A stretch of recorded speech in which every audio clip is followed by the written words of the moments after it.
ምን መመዘኛ ነው ቅዱስ ዮሐንስ አፈወርቅ ሮሜ 6 ላይ ተሳስቷል ያልከው? መመዘኛህን ንገረኝ። ሮሜ 6 ላይ ጥምቀት መስቀል ነው ማለቱ መጽሐፍ ቅዱሳዊ ስላልሆነ ምናልባት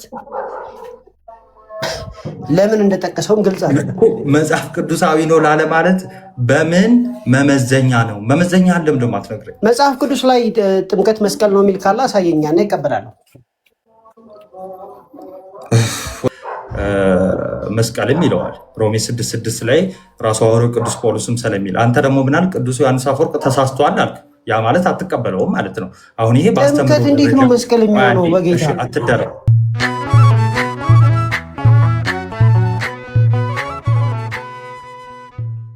የሮሜ መልእክትን ባብራራ ለምሳሌ እኔ ምን አደርጋችኋለሁ? እናንተ ናችሁ እንጂ ትልቁ ላይ አላደረጋችሁኝ።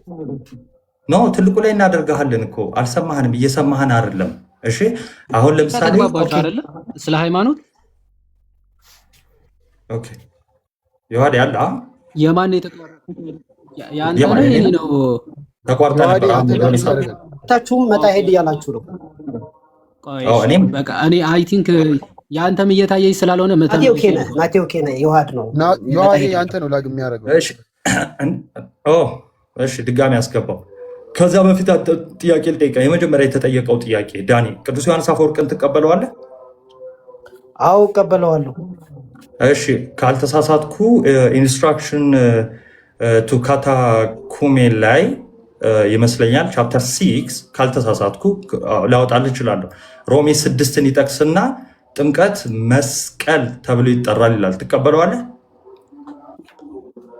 ያው ጥምቀት መስቀል ተብሎ መጽሐፍ ቅዱስ ስላላብራራ ምን ለማለት ፈልጎ ነው ብያ ያለው ማረበታለሁ። ጥምቀት መስቀል ተብሎ ይጠራል ሮሜ 6:6ን ጠቅሶ ገብቶኛል። ጥምቀት መስቀል ተብሎ እንደማይጠራ እንደ መጽሐፍ ቅዱስ እናውቃለን። ግን ዮሐንስ አፈወርቅ ያስተምር የፈለገው ነገር ትቀበለዋለህ? አዎ እቀበለዋለሁ። አንተ ጥምቀት መጽሐፍ ቅዱስ መስቀል ብሎ ታወቅ ሮሜ 6:6 መስቀል ይለዋል። ገብቶኛል። ስለዚህ ትክክል አይደለማ። በምን መዘንከው? መጽሐፍ ቅዱስ ጥምቀትን መስቀል አይለውማ። አይ ነው ትክክል አለመሆኑን በምን መዘንከው? ጥምቀት መስቀል አይደለማ። እሱን እንዴት መስቀል እንደሚለው አሳያለሁ። እሱን ችግር የለውም። መስቀል እንዴት እንደሚል አሳያለሁ። አንተ በምን መዘነ ነው ቅዱስ ዮሐንስ አፈወርቅ እዚህ ላይ ተሳስቷል ያልከው? መስቀልና ጥምቀት ይለያያሉ። ጳውሎስ በምን መዘንከው?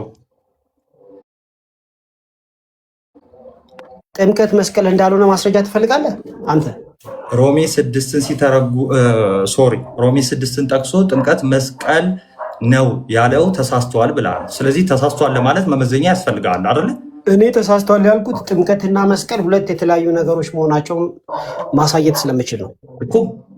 እሺ ቅዱስ ዮሐንስ አፈወርቅ ደግሞ መስቀል ብሎ ጠራው ምንን? ጥምቀትን። ሮሜ 6:6ን ጠቅሶ ማለት ነው።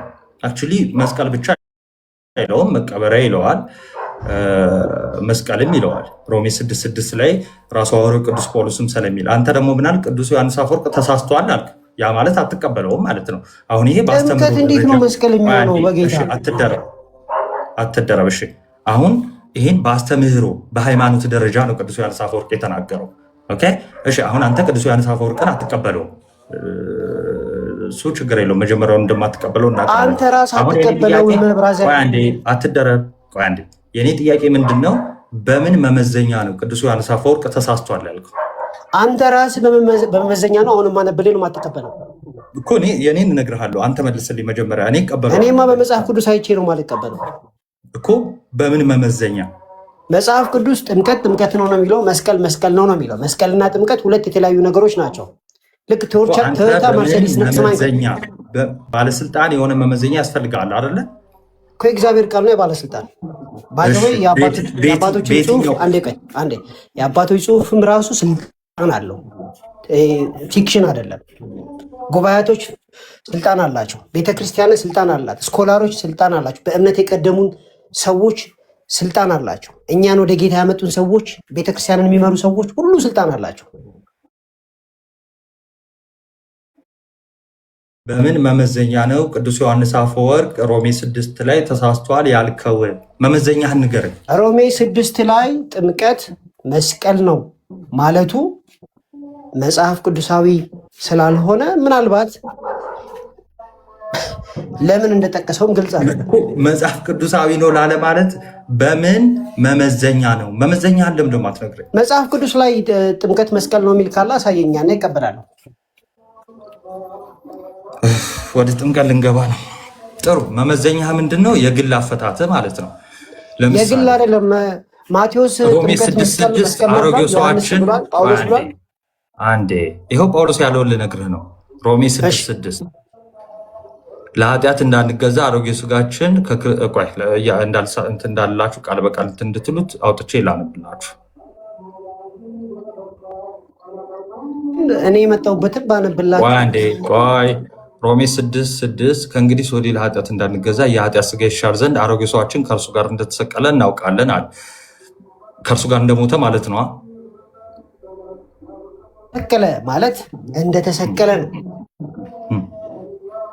እንደተሰቀለ ማለት እንደሞተ ማለት ነው። አሮጌ ሰዋችን መቼ የተሰቀለ? በመስቀል ላይ ነው። መቼ?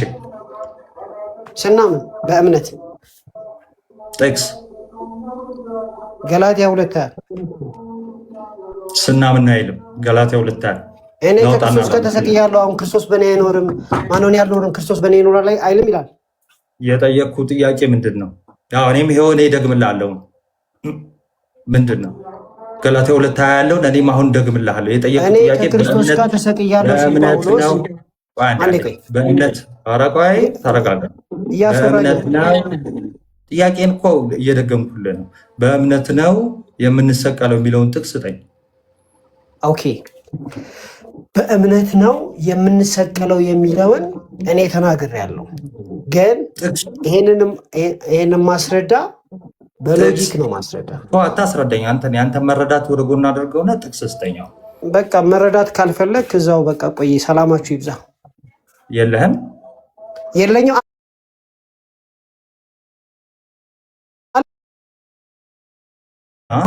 መጀመሪያ ጥቅስ ነው የሚጠቀሰው። የኔን መረዳት ከገላትያ 2:20 ላይ ላስረዳ ፈቃደኛ ነው። የጠየቅኩ ጥያቄ ምንድን ነው?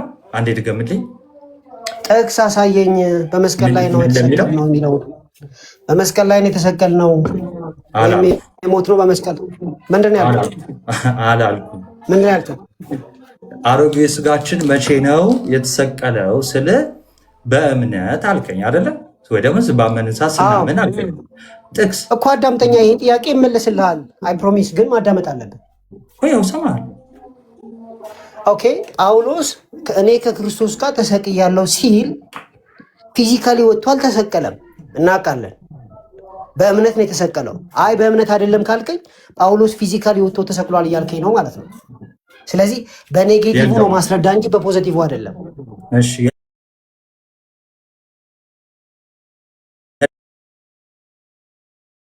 በአካል ወጥቶ ነው መስቀል ላይ የተሰቀለው።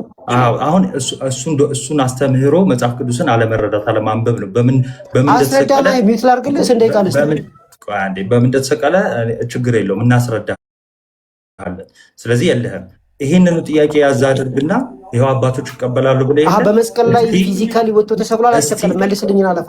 ይኸው ቆይ አንዴ አባቶች ይቀበላሉ ብለህ የለ እስቲ አንድ የአሁኑን ጥቅስ አብራርተህ ለፋ ብራዘር። ከማብራራቱ ተረጋጋ። ከማብራራቱ እየጾምክ ነው። እሺ ላብራራለህ። መጠየቅ ስለማትወዱ ላብራራለህ። እንዴ እስከገባው ጀምሮ እኔ ነኝ እየጠየቅኩ ያለሁት። ከማብራራት በፊት ዳኒ አባቶች ይቀበላለሁ ብሎ አይደለ? አሁን መጀመሪያ ምን ብለህ ነበር የጀመርከው? ቅዱስ ዮሐንስ አፈወርቅ ይህንን ክፍል ማለት ሮሜ 6:6 መስቀል ጥምቀት ብሎ ጥምቀት መስቀል ብሎ ይፈታዋል ሲባል መስቀል ጥምቀት ነው ብሎ የተናገረ ቃል ማለት ነው። ከዛ በኋላ ጥቅሱ ሲመጣልህ ምን አልክ? አይ የተሰቀልነው በእምነት ነው አለ። ማስረጃ ስትባል ሐዋርያ ቅዱስ ጳውሎስ ከክርስቶስ ጋር ተሰቅያለሁ ሲል በእምነት ነው አልክ። በእምነት ነው የሚል ማስረጃ ከየት አመጣ ሲባል ሎጂካሊ ላስረዳ። ጀስት ኢማጂን ቅዱስ ዮሐንስ አፈወርቅ አውዱን ይዞ መሰረቱን ይዞ የፈታውን አይ ቃል በቃል መስቀል ጥምቀት ነው የሚል ፍሬዝ ፈለገ ማለት ነው ዳኒ። እሱ ደግሞ ቃል በቃል ካላልክ ይኸው በጥምቀት ተሰቅለናል ይላል። ያ ደግሞ ስቅለቱ ጥምቀት ብሎ ፈትቶታል። ለምን አትቀበለውም? የቅዱስ ዮሐንስ አፈወርቅ እኮ ሐሳቡ ጥምቀት ተሰቅለናል የሚለው እኮ ሰው በጥምቀት ይቀበራል እንጂ አይሰቀልም። ወንድምነት አይ ሞተናል ይላል። መጠመቅ እኮ ማለት መቀበር ነው። ሮሜ 6:3 ከክርስቶስ ጋራ ከሞቱ ጋር አንድ ይሆን ነው በምንድን ነው የሚለው? ቁጥር 3 ከሞቱ ጋር እንዳልሆን መች ወጣኝ። ግን ጥምቀት መቀበያ እንጂ መሰቀያ አይደለም። ጥያቄን ስማና መልስልኝ። በምንድን ነው አንድ ሆንን የሚለው? ሮሜ 6:3 ላይ እኛ ከጌታ ጋር በአራት ነገር አንድ ሆነናል። ስንሰቀል፣ ስንሞት፣ ስንቀበር፣ ስንነሳ ላይ ከክርስቶስ ሞት ጋራ በምን አንድ ሆንን ይላል? ከሞቱ ጋር ነው ያልኩ። በጥምቀት ይላል። ችግር የለውም ማብራሪያ አለው። በጥምቀት ከክርስቶስ ሞት ጋር አንድ ሆነናል አልሆንም? ሆነናል እንጂ ምን ጥያቄ አለው? ክርስቶስ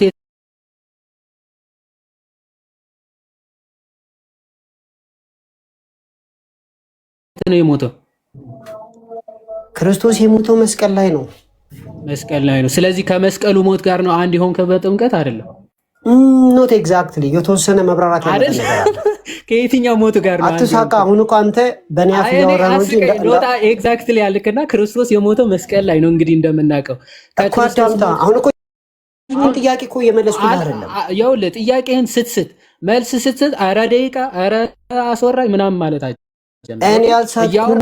አንዴ ተደርበኝ አታውራ። ስማ ቆይ መጀመሪያ እሺ አለቃ እየተጫወትክ ስለሆነ መውረድ አለብኝ። ቆይ አንዴ ጥያቄን ስማና ከዛ እሺ አንድ ደቂቃ እሰጥሃለሁ። ከአንድ ደቂቃ በኋላ ጊዜ ካልሰጠኝ እወርዳለሁ። ጭራሽ ደቂቃ ሰጪ አንተ ነህ። እኔ ነኝ የምሰጥህ ማይ ብራዘር። ቆይ አንዴ ላውራና ከዛ በኋላ ደቂቃ እሰጥሃለሁ፣ ታብራራለህ። እሺ ስሙ ምን አለ? ከክርስቶስ ሞት ጋር ኦፍ ኮርስ በጥምቀት አንድ እንሆናለን ይላል ክፍሉ። ኤግዛክትሊ እንደዛ ስለሚል ማለት ነው። ኦኬ ክርስቶስ የት ላይ ነው የሞተው? ኦፍ ኮርስ መስቀል ላይ ነው። ከመስቀል ሞቱ ጋራ በጥምቀት አንድ እንሆናለን ብሎ ሐዋርያ ቅዱስ ጳውሎስ ተናገረ።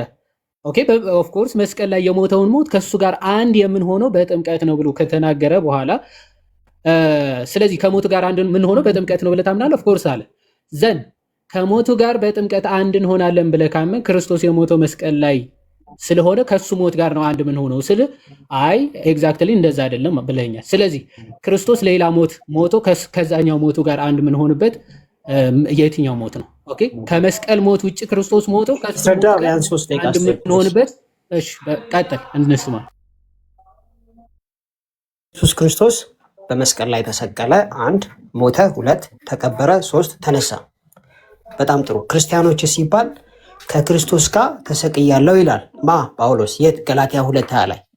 ከዛም በኋላ ከክርስቶስ ጋር እንደሞተ ይናገራል። የት? እዛው መስቀል ላይ። እንዴት? አሁን እኔ አልኖርም ክርስቶስ በእኔ ይኖራል። እኔ አልኖርም ማለት እኔ ሞቻለሁ። የት? ተሰቅሎ። ስለዚህ ጳውሎስ የሞተው የት ነው? መስቀል ላይ ነው፣ ጥምቀት ላይ አይደለም።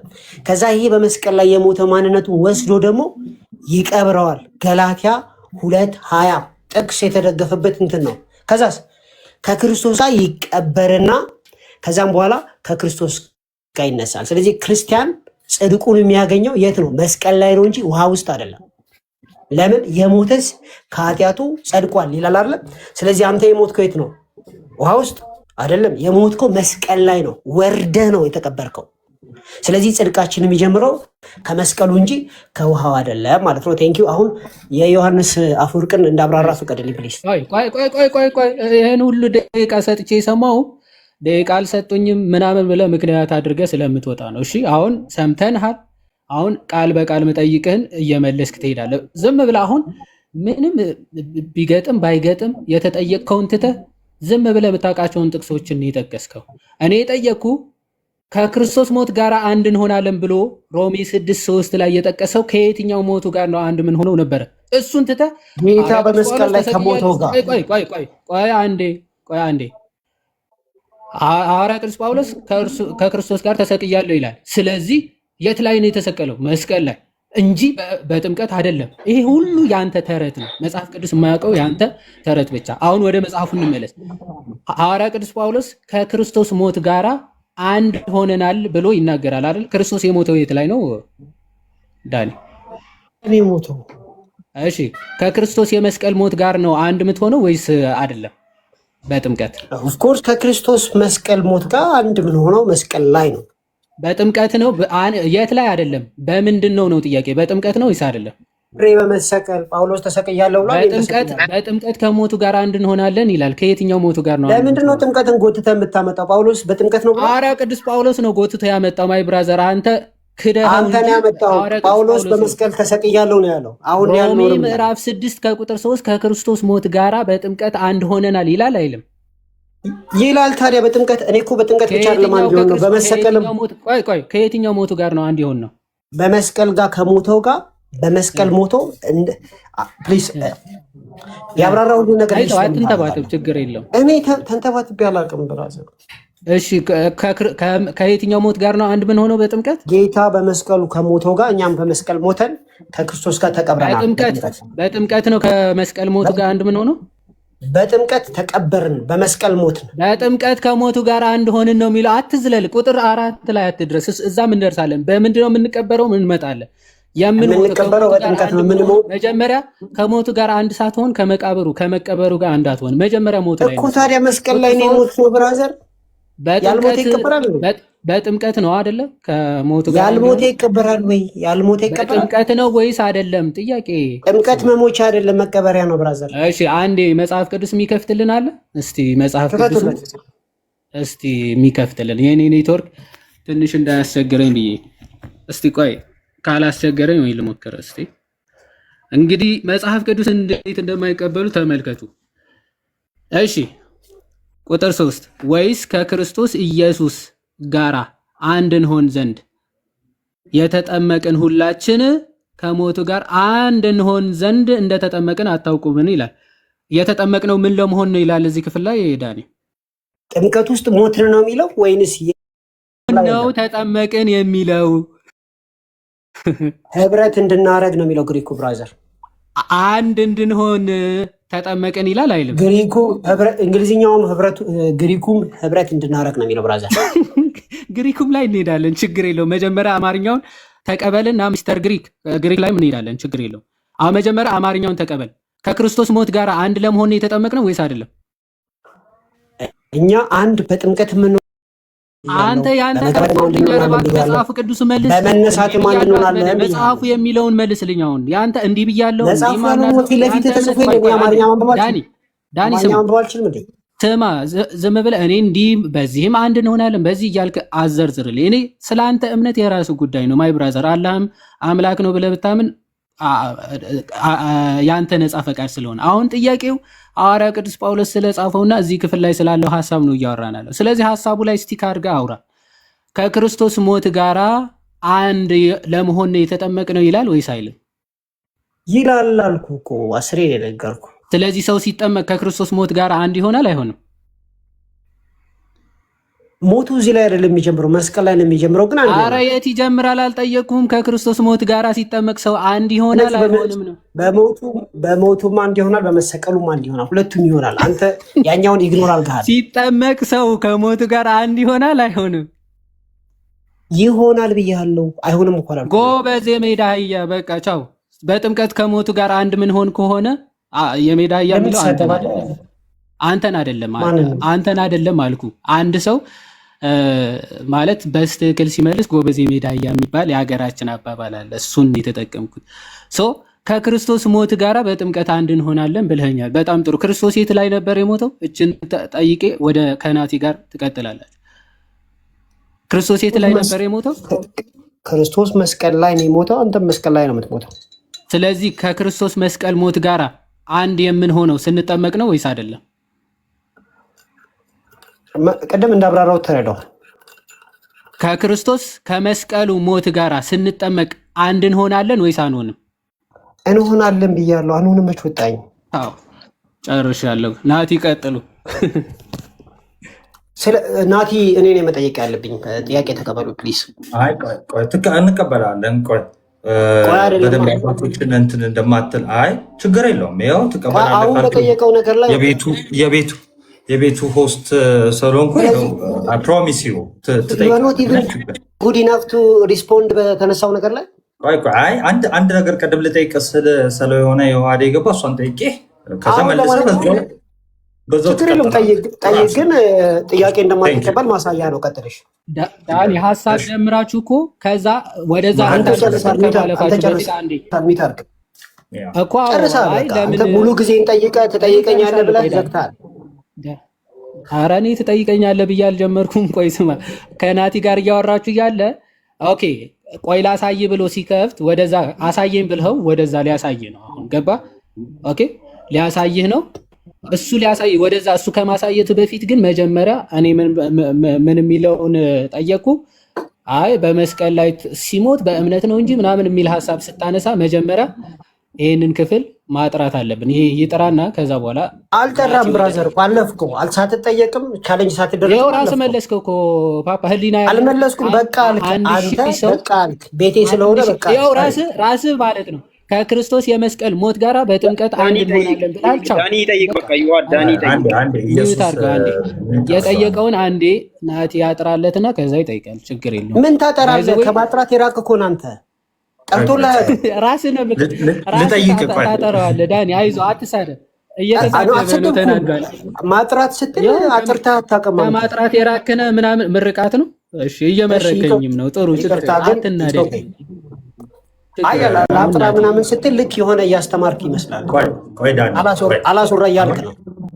አሁን እኔ ጥያቄ ላቅርብልህ ማለት ነው። ገላትያ 2:20ን ጠቅሰሃል። ከዛ በራስህ አፈታት ጥምቀት አይደለም ወይም ደግሞ በእምነት ነው ብለሃል አይደለ? ገላትያ 2:20 ቁርአን ውስጥ ነው ያለው።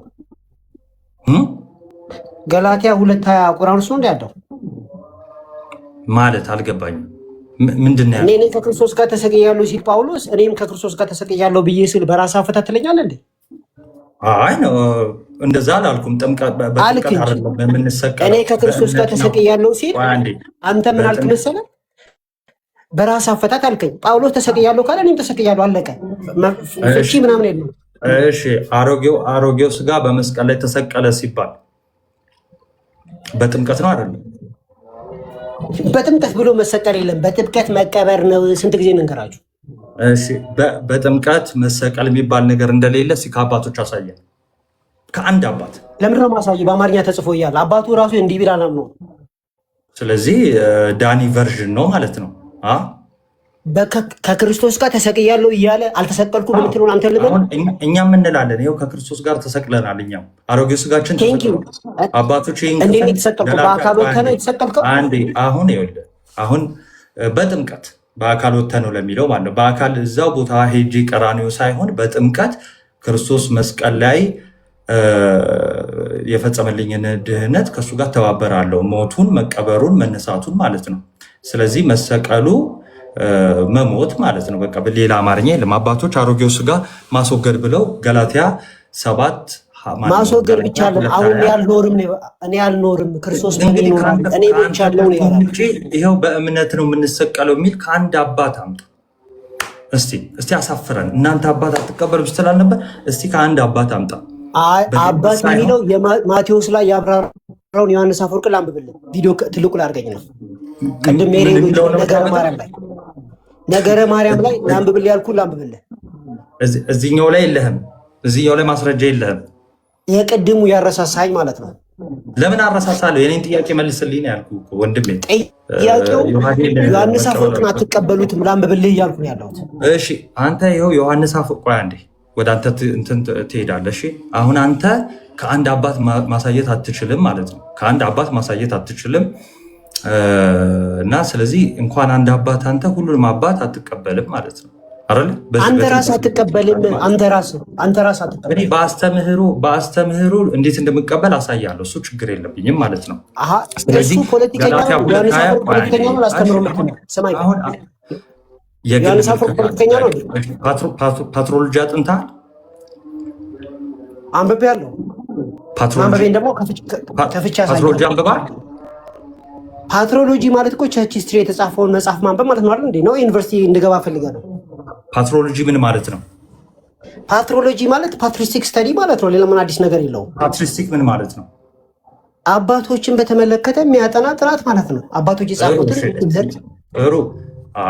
እሺ ፓትሮሎጂ እንደ አንብቤያለሁ አይባልም። እሺ ፓትሮሎጂ አንብቤያለሁ አይባልም። ነገር አበው የግለሰብ የአንድ ግለሰብ እንትን ሳይሆን ጥልቅ ንባብና ጥናት የሚፈልግ ነገር ነው የእያንዳንዱን ጽሁፍ ማለት ነው። ኤኒዌይስ ባነበብከው በአባቶች ጽሁፍ የግል ምልከታቸው አለ የለም? አለ የለም። ስለዚህ እዚህ ከሆነ በመጽሐፍ ቅዱስ ነው የምንረዳው። አንዴ የግል ምልከታቸው እንደ ግል ምልከታ ነው የሚያቀርቡት አይደለም እኔ ብለው እንደሚመስሉ እያሉ ነው የሚያቀርቡት። የምትቀበለው ያልኩህ እኮ ቆይ አስተምህሮ ደግሞ በአስተምህሮ ደረጃ በውጥነት የተቀበሉት ነገር አለ የለም? ለምሳሌ ነገረ ስላሴ ላይ የግል ምልከታ አለ ማለት ኢሴንሻል በሆነ ነገር ማለት ነው። ለምሳሌ አንድነትና ሶስትነቱ ላይ ማለት ነው የግል ክላሲካል ከሆነው የስላሴ አስተምህሮ ውጭ ያለውን በአባቶች ክላሲካል ምን ማለት ነው? እስኪ ንገራቸው ለ1100 ክላሲካል ማለት ለምሳሌ ኒቂያ ላይ እንደተጻፈው የማያምን አባት ካለ እዚህ ጉዳይ ላይ ስተዋል፣ ይሄ ትክክል አይደለም ብለን እናርመዋለን ነው ያልኩ ያለሁት። እኔ የጠየኩት ጥያቄ ምንድን ነው? በአባቶች ጽሁፍ ላይ ስላሴን የሳተ አባት አለ ወይ ነው ያልከኝ አይደል? አይደለም፣ እንደዛ አላልኩም። በአንድነቱና በሶስትነቱ የአካላት ሶስትነት ምን ቃል በቃል እንዳስታውስ ነው የፈለኩት። ከዚህ ተቃራኒ በግል ምልከታ ያቀረበ አባት አለ። ከዚህ ተቃራኒ እንደ ግል እይታ ያቀረበ አባት አለ። የቤተክርስቲያን አባት ስንል ያው ፓትሪስቲክ አንብቤ ያለው ስላልክ ስለነማን እያልኩ እንደሆነ ስለሚገባ ነው። አባቶች 100% በስላሴ ዙሪያ ላይ በአንድም በሌላ መልኩ አብ ወልድ መንፈስ ቅዱስን አንድ አምላክን ያምናሉ 100%። ቤተክርስቲያናችን ሜሪዮሎጂ ስትል የመጀመሪያው ነገር ምንድን ነው? ኦርቶዶክስ ቤተክርስቲያን ሜሪዮሎጂ ስትል ወይ ደግሞ በአባቶች ሜሪዮሎጂ የአንተ አባት ዮሐንስ አፈወርቅ የጻፈውን ለማንበብ የእናንተን ሜሪዮሎጂ ማወቅ አለብኝ። ሂደህ እሱን መጀመሪያ እወቅ። እሺ ሜሪዮሎጂ ማለት የግል ምልከታ ያለውን አይደለም። አባታችን ነው ወላ አባቴ ከሆነ ታሪኩ ላይ አባታችን አዳምጣ ቪው አለ። እሺ አሁን ፓትሪስቲክ ምንም እንደው አይዲዮ የለም ልንገርህ። እሺ በቃ ቪውን እንዴት ነው የምትለየው? በአስተምህሮ የመጣውን እና ከዛ ተቃራኒ ደግሞ በዘመናቸው ደግሞ አባቶች እዛ ነገር ላይ ምልከታቸውን ያስቀምጣሉ። ኦኬ ስለዚህ ይሄን እንዴት ነው የምትለየው? አንድ ሚዩት አድርገው አትደረቡ፣ እያወሩ አይደል? አሁን በአስተምህሮ የመጣ ስንል ምን ማለት ነው? በአስተምህሮ የመጣ ማለት ቀጥታ ከሐዋርያት መምጣት አለበት። ምኑ አስተምህሮቱ። በዛ ነገር አባቶችን ወጥ አቋም አላቸው፣ ወጥ እምነት አላቸው። ግን ከዛ ውጭ ግን በዘመናቸው የተለያየ ሀሳብ ላይ የግል ምልከታቸውን ያስቀምጣሉ። ለምሳሌ የሮሜ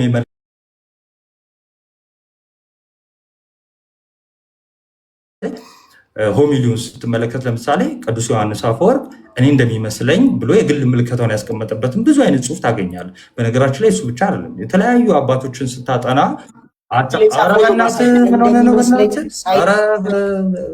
ተው እንጂ ተው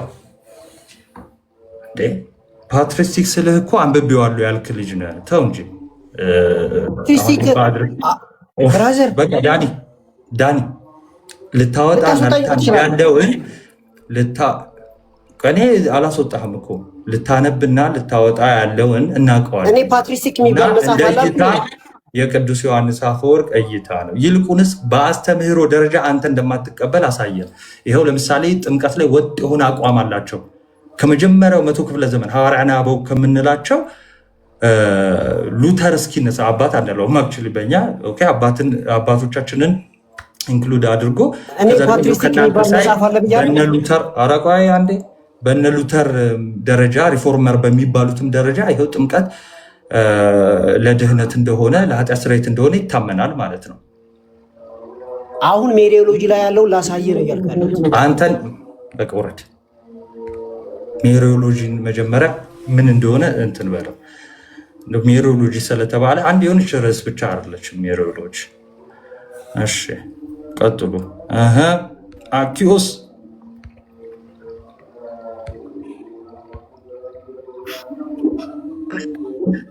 ዮባ ፓፒቹ አቢቸው እንዴት ነህ? አለን ይመስገን አምላክ። ፒስ ነው አለን። ምንድን ነው የሚያዳርቁሽ አባቢ? ምን ርዕስ ውስጥ ገብታችሁ ነው? አይ ቅዱስ ዮሐንስ አፈወርቅ ላይ ተነስተን አትቀበሉት እኛን ማለት ነው። አትቀበሉትም። ዛሬ ነገር አቦ ነበር ትምህርት። አይ ነው እንደዛ። አይ ሙሉ ሳይሆን ዝም ብለን እንደዛ እያወራን ነበር የተነሳ ነው። ስንት ርዕስ እያለ ኧረ ጸጋ ብቻ ይካሄድበት ለጊዜው። እነዚህ ዝም ብሎ ያለፈበት ጥያቄ ቅዱስ ዮሐንስ አፈወርቅ ታዲያ ምን አደረገና ምን አለ? ዮሐንስ አፈወርቅ አስተምህሮ ላይ እንተናል እንዴ? እመቤታችን ዘላለማዊ ድንግል አይደለችም አለ? ወላዲት አምላክ አይደለችም አለ ወይ? አታማልድም አማላጅ አይደለችም አለ ወይ? ምን አለ? ኃጢአተኛ ነች አለ ወይ? አንዲፋይልድ ናት ይላል። በነገራችን ላይ እንደውም ቅዱስ ዮሐንስ አፈወርቅ ፎር ዩር ኢንፎርሜሽን አሳያችሁ። እዚች ጋር እየለጠፍኩኝ ነው እንትኖችን የጳውሎስን አይከኖችን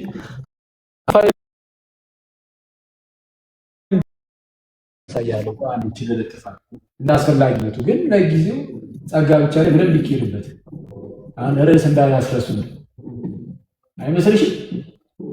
አዎ ይቻላል። ብቻ ተልከሰከሰች እያለን ነው። ጸጋ ብቻ ተልከሰከሰች እያልከን ነው። አይ ብቻ ናት የተልከሰከሰችው፣ ጸጋ አይደለችም። ብቻ ናት ብቻ ተልከሰከሰች። እንደዚህ ይቻላል። መኩዚ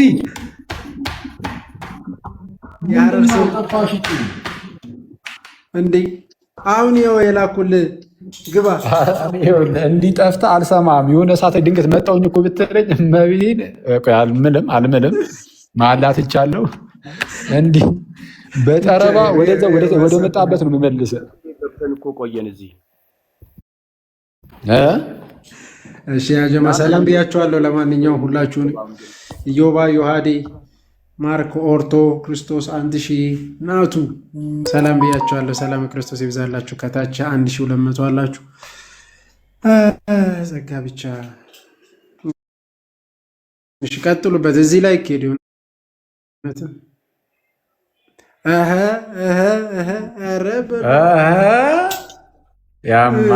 ቀልደኝ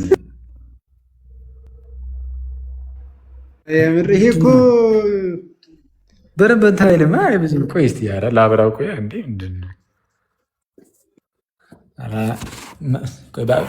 ብርሃን በደንብ የለውም። ቆይ አንዴ እንትን ብርሃን ሲበራበት ነገር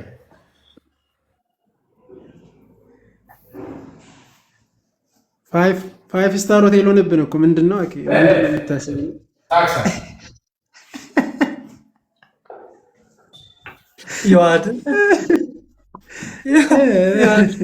መልኩ ፋይቭ ስታር ሳክሳ እምላለሁ። ያኛው ነው ትዝ አለኝ።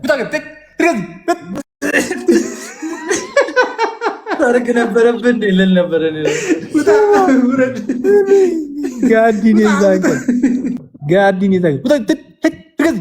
ይሏታል ማለት ነው። ከዛ በቃ ቻው አላለችም እንዲህ ተብላ ማለት ነው። ከዛ በኋላ ወጣች። ከወጣች በኋላም ደገሙት። ከቲክቶክም ወጣች። ተጋገዙባት እኮ ከገጠ ከወጣሁ በኋላ ሲደግሙልኝ ከቲክቶክ ወጣሁኛል። እና አስቸጋሪ ነው። እነ ጸጋ ብቻ እስከዛ ገዝት ለምን አይልኩም? እዮባ እስካሁን መንገድ ላይ ነህ እንዴ? እኔ አንድ እንትና አንትሽ ማን ነው ይሄ ሉትራኑን ኢንቫይት እንዳደረግከው ማለት ነው ብትሰግድ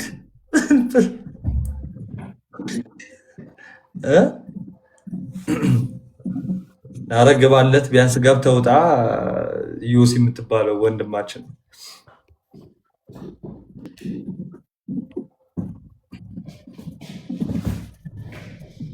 እንዲህ እኔ እንትን እና ጠራርስ ብዬ እኮ እሺ። ማራኪ ኬት ቤት ፕሮቴስታንት ነኝ። ለዛ እኮ ነው ቅድም ነው የገባሁት እና ክርክር ስበዛ ጸጥ ብዬ ሰማኋችሁ። እሺ ፕሮቴስታንት ከየትኛው ቤተ እምነት ከየትኛው ዲኖሚኔሽን? ፔንቴኮስቴ። ጴንጤ። እሺ እሺ ምን ነበረ ጥያቄ ነበረ? አዎ ጥያቄ ነበረኝ። እሺ እንትን ሉትራን ወይም ደግሞ ካልቪኖች እስኪገቡ አንዳችሁ ተቀበሉ።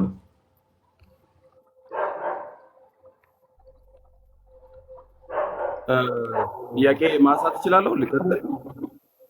አስተምሮ የሆነ ነገር ላይ መጠየቅ ትችላለህ። ግን ከዛ ትጠየቃለህ አይደል ወንድማችን? ጥያቄም ትቀበላለህ። እኔ ከዚህ በፊት ናቲና አኬ ስለ ጸጋ ብቻ ሲያስተምሩ እየተከታተልኩ ስለነበረ የሰማሁትን እና ጥያቄ የተፈጠረብኝን ነገር እንዲመልሱልኝ ነው የመጣሁት እኮ። እንቀበላለን አንቀበልም አላልንም። ትጠይቃለህ፣ ግን ትጠየቃለህ። ከዛ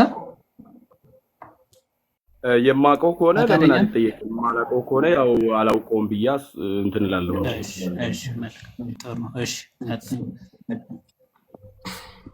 ኦኬ ጸጋ ብቻ በሚለው እንትን ላይ ሁለት ጥያቄ ነው ያለኝ።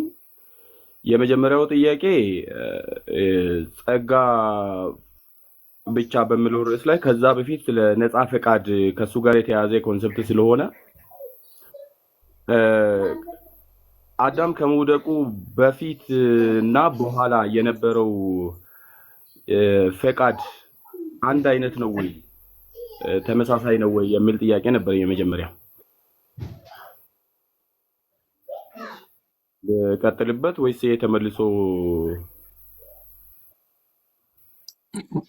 ማለት ምን ማለት ነው? አዳም ከመውደቁ በፊት ማለት የስቴጅ ዲፍረንስ ነው እያወራ ያለው። ሐሳቡን ግልጽ ለማድረግ ያህል አዳም ከመውደቁ በፊት በእግዚአብሔር በብዙ ነገሮች ነፃ ፈቃድ ነበረው እና ግን እኔ የተረዳሁት ሐሳብ በዕፀ በለሱን አትንካው፣ ይህንን አትብላ፣ ከበላ ሞትን ትሞታለህ በሚለው በዛ ቦታ ላይ ነፃ ፈቃድ ነበረው ወይ የሚል ጥያቄ ስለተፈጠረብኝ ነው። አዎ ነበረው። ለዛ ነው ህግ የተሰጠው። አንድ አካል ዱ ዲስ ኦር ዱ ዳት ከብሎ ከተሰጠው ምረጥ እየተባለ ነው አይደለም? ይሄን አታድርግ ወር ደግሞ ይሄን አድርግ ከተባልክ ምርጫ እየተሰጠ ነው። ምርጫ ተሰጠ ማለት መምረጥ ትችላለህ ማለት ነው። መምረጥ ከቻልክ ደግሞ ነፃ ፈቃድ አለ ያንን ነገር ለመምረጥ። ያ ማለት ግን ያገኘውን ነገር በሙሉ ላይ ነፃ ፈቃድ አለ ማለት አትችልም። ለምሳሌ አዳም ለመፈጠር ነፃ ፈቃድ የለውም። ላይክ እሱን ልፈጠር ወይስ አልፈጠር ምናምን ብሎ ተማክሮ አይደለም የተፈጠረው። ሶ እንደዚህ ነፃ ፈቃድ አለው ግን ሁሉም ነገር ላይ አይደለም ኦብቪየስሊ። ኦኬ እንደዛ ከሆነ ነፃ ፈቃድ ካለው መብላቱ ወይም ዛፉን ፍሬውን መብላቱ እንደ ኃጢአት እንደሚቆጠር ኃጢአት ሊሆንበት እንዴት ይችላል? ማለት ነፃ ፈቃድ ካለው መብላቱም አለመብላቱም ለራሱ ጉዳት ነው እንጂ ነፃ ፈቃድ ነው ያለው ተብሏል። ነፃ ፈቃድ ካለው እግዚአብሔር ነፃ ፈቃድ ሰርቶት ከዛ በኋላ እንዴት እንደ ኃጢአት ሊቆጥረው ይችላል? ይቅርታና ነፃ ፈቃድን እንዴት ነው አንደርስታንድ የምታደርገው? ምን ማለት ነው ለአንተ ነፃ ፈቃድ? በተሰጠኝ ነገር ላይ በራሴ ውሳኔ የማደርገው ማንኛውም ነገር የራሴ ነፃ ፈቃድ ነው ብዬ ነው ማስበው። ኤግዛክትሊ። ውሳኔዎች ኮንሲኩዌንስ አላቸው። አዎ ኮንሲኩዌንስ አላቸው። ሶ ኃጢአት የሚሆንበት ወደ መጥፎ ኮንሲኩዌንስ የሚያመራው ከሆነ ነው። ማለትም ይሄን ካደረክ ይሄን ታገኛለህ፣ ይሄን ካደረክ ደግሞ ይሄን ትሆናለህ ተብሏል። ሶ ኃጢአት የሚሆንበት የሚያመራ ከሆነ ነው፣ ወይም ደግሞ መጥፎ ኮንሲኩዌንስ ያለውን ነገር ሲያደርግ ነው። ማለትም አዳም በላ፣ ከበላ በኋላ የሞት ሞት ትሞታለህ ተብሏል ነበር። ወይም ኮንሲኩዌንሱ ያን በመብላቱ ያለ ኮንሲኩዌንስ የሞት ሞትን መሞት አይደለም። ስለዚህ የሞት ሞትን ይሞታል ማለት ነው። ያ ነው ኃጢአት የሚያስብለው። አንደኛ አምላክ የሰጠውን ትእዛዝ ተላልፏል አይደለ አዳም? አዎ ተላልፏል። የአምላክን ትእዛዝ መተላለፍ በራሱ ሲን አይደለ? እሱ ኃጢአት ነው። እሱ ነፃ ፈቃዱን ተጠቅሞ ኃጢአትን ሰራ። የኃጢአት ደግሞ ከእግዚአብሔር ምንድን ነው በተሰጠው ኮንሲኩዌንስ መሰረት ፍጻሜውን አገኘው ማለት ነው። እና ወደ ዋናው ፖይንቱ መመለስ ትችላለህ። ነፃ ፈቃድ እንዲህ ካስረዳ ነፃ ፈቃድ የሚለው ኮንሰፕት አድርግ አታድርግን ያካትታል። ይሄንን ካደረግ እና ይሄንን ካላደረግ የሚለውን ሀሳብ አንድ ላይ ነው የያዘው። ያ ነፃ ፈቃድ ማለት ሁለት ወይም ከዛ በላይ ኦፕሽኖች አሉ። እነሱ ላይ በራሱ ዊል ዲሳይድ ማድረግ ስትችል ነው። ኢቭል ቀጥይ ማርክ። ድምፅ ተቆራረጠብኝ፣ ይቅርታ።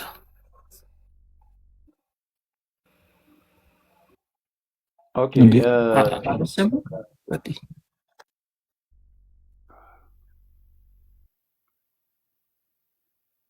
ብዙ ሰው ሚዩት ሆኗል። ድምፁ ይሰማል። የካካ ደግሞ ትህትና ይለያል። ማርክ ድምፁ ይቆራረጣል። ካካ ነው ሶሪ የሚለው። ቀጥል ማርክ፣ ይሰማል። እሺ ይህንን ጥያቄ አኬ ብትመልስልኝ፣ ባለፈው ስታስተምር እየተከታተልኩ ስለነበረ በዛው ላይ ተያያዥ ሀሳብ ነው እና ከካካ ጋር አትሄዱበትም? ጥሩ ነው እኮ ጥሩ እያወራችሁ ከሱ ጋርም መሄድ ይችላል። ጥሩ ላይ ናቸው። እሺ ቀጥል። ኔትወርክ እያዘገኝ ስለሆነ ነው። ኔትወርክ ነው መሰለኝ፣ የሆነ ቀይ ምልክት እየታየ ምናምን ነው ድምፅ የሚጠፋው። እሺ ቦስ ቀጥይ። እሺ አሁን ከአዳም መውደቅና ከመውደቁ በፊት እና ከመውደቁ በኋላ ያለው አዳም ፍሪ ዊል ልዩነት የለውም። የትኛውም ነገር አዳም ሪስፖንስ መስጠት ይችላል የሚለውን ኮንሰፕት ይዘን ከመጣን አዳም መች እንደዛ አልን? እሺ አስረዳኝ። እሺ በአጭሩ ቅድም እንደተባለው አዳም ከመውደቁ በፊት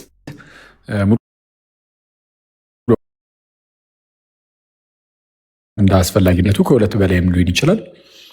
ለጊዜው ግን ለምሳሌ የተሰጠው ሕግ ይህን ነገር አትብላ ነው። ካልበላ በህይወት ትኖራለህ፣ ብትበላ ግን ሞትን ትሞታለህ ተብሏል። ስለዛ ከፊት ለፊቱ ያለው መብላትና አለመብላት ሁለት ኦፕሽኖች ናቸው። ሁለት አማራጮች ተቀምጠዋል እና ከሁለት አማራጮች አንዱን የማድረግ ሙሉ ፈቃድ አለው። ይህንን ማንም አይክድም። ኢቨን ካልቪኒስቶች ሳይቀሩ በዌስት ሚኒስተር ኮንፌሽን ላይ ባለሳሳት አዳም ከመውደቁ በፊት ነፃ ፈቃድ አለው ይላሉ። ሉትራኖችም እንደዛው ከውድቀት በፊት ያለ ዊል ፍሪ ነው፣ በቃ ነፃ ነው። ይሄ ፈቃዱ ነፃ ነው። ይቅርታ በጣም ጋይስ፣ አሁን እንደነዚህ አይነት ትምህርቶች እንደ አዲስ ስለሆነ በደንብ እየተሰጡ ያሉት በተቻለን አቅም እናንተ በሚገባችሁ መልኩ ብቻ ለማስቀመጥ እንሞክራለን፣ ቃላቶቹን የሆነ እንትን ሳንል ማለት ነው። እሺ መለስ ልበልና አዳም ከመውደቁ በፊት ያለው ፈቃድ ነፃ ነው። ምን ማለት ነው? በቃ መምረጥ ይችላል፣ መብላትም አለመብላትም። ባይበላ በህይወት ይኖራል። ቢበላ ግን ራሱ እዛው ጋር እግዚአብሔር ስላስቀመጠለት ይህን በበላህ ጊዜ ሞትን ትሞታለህ ስለተባለ ሞትን ይሞታል። እንዲህ ብሎ ከተነገረው በኋላ አዳም ግን በላ።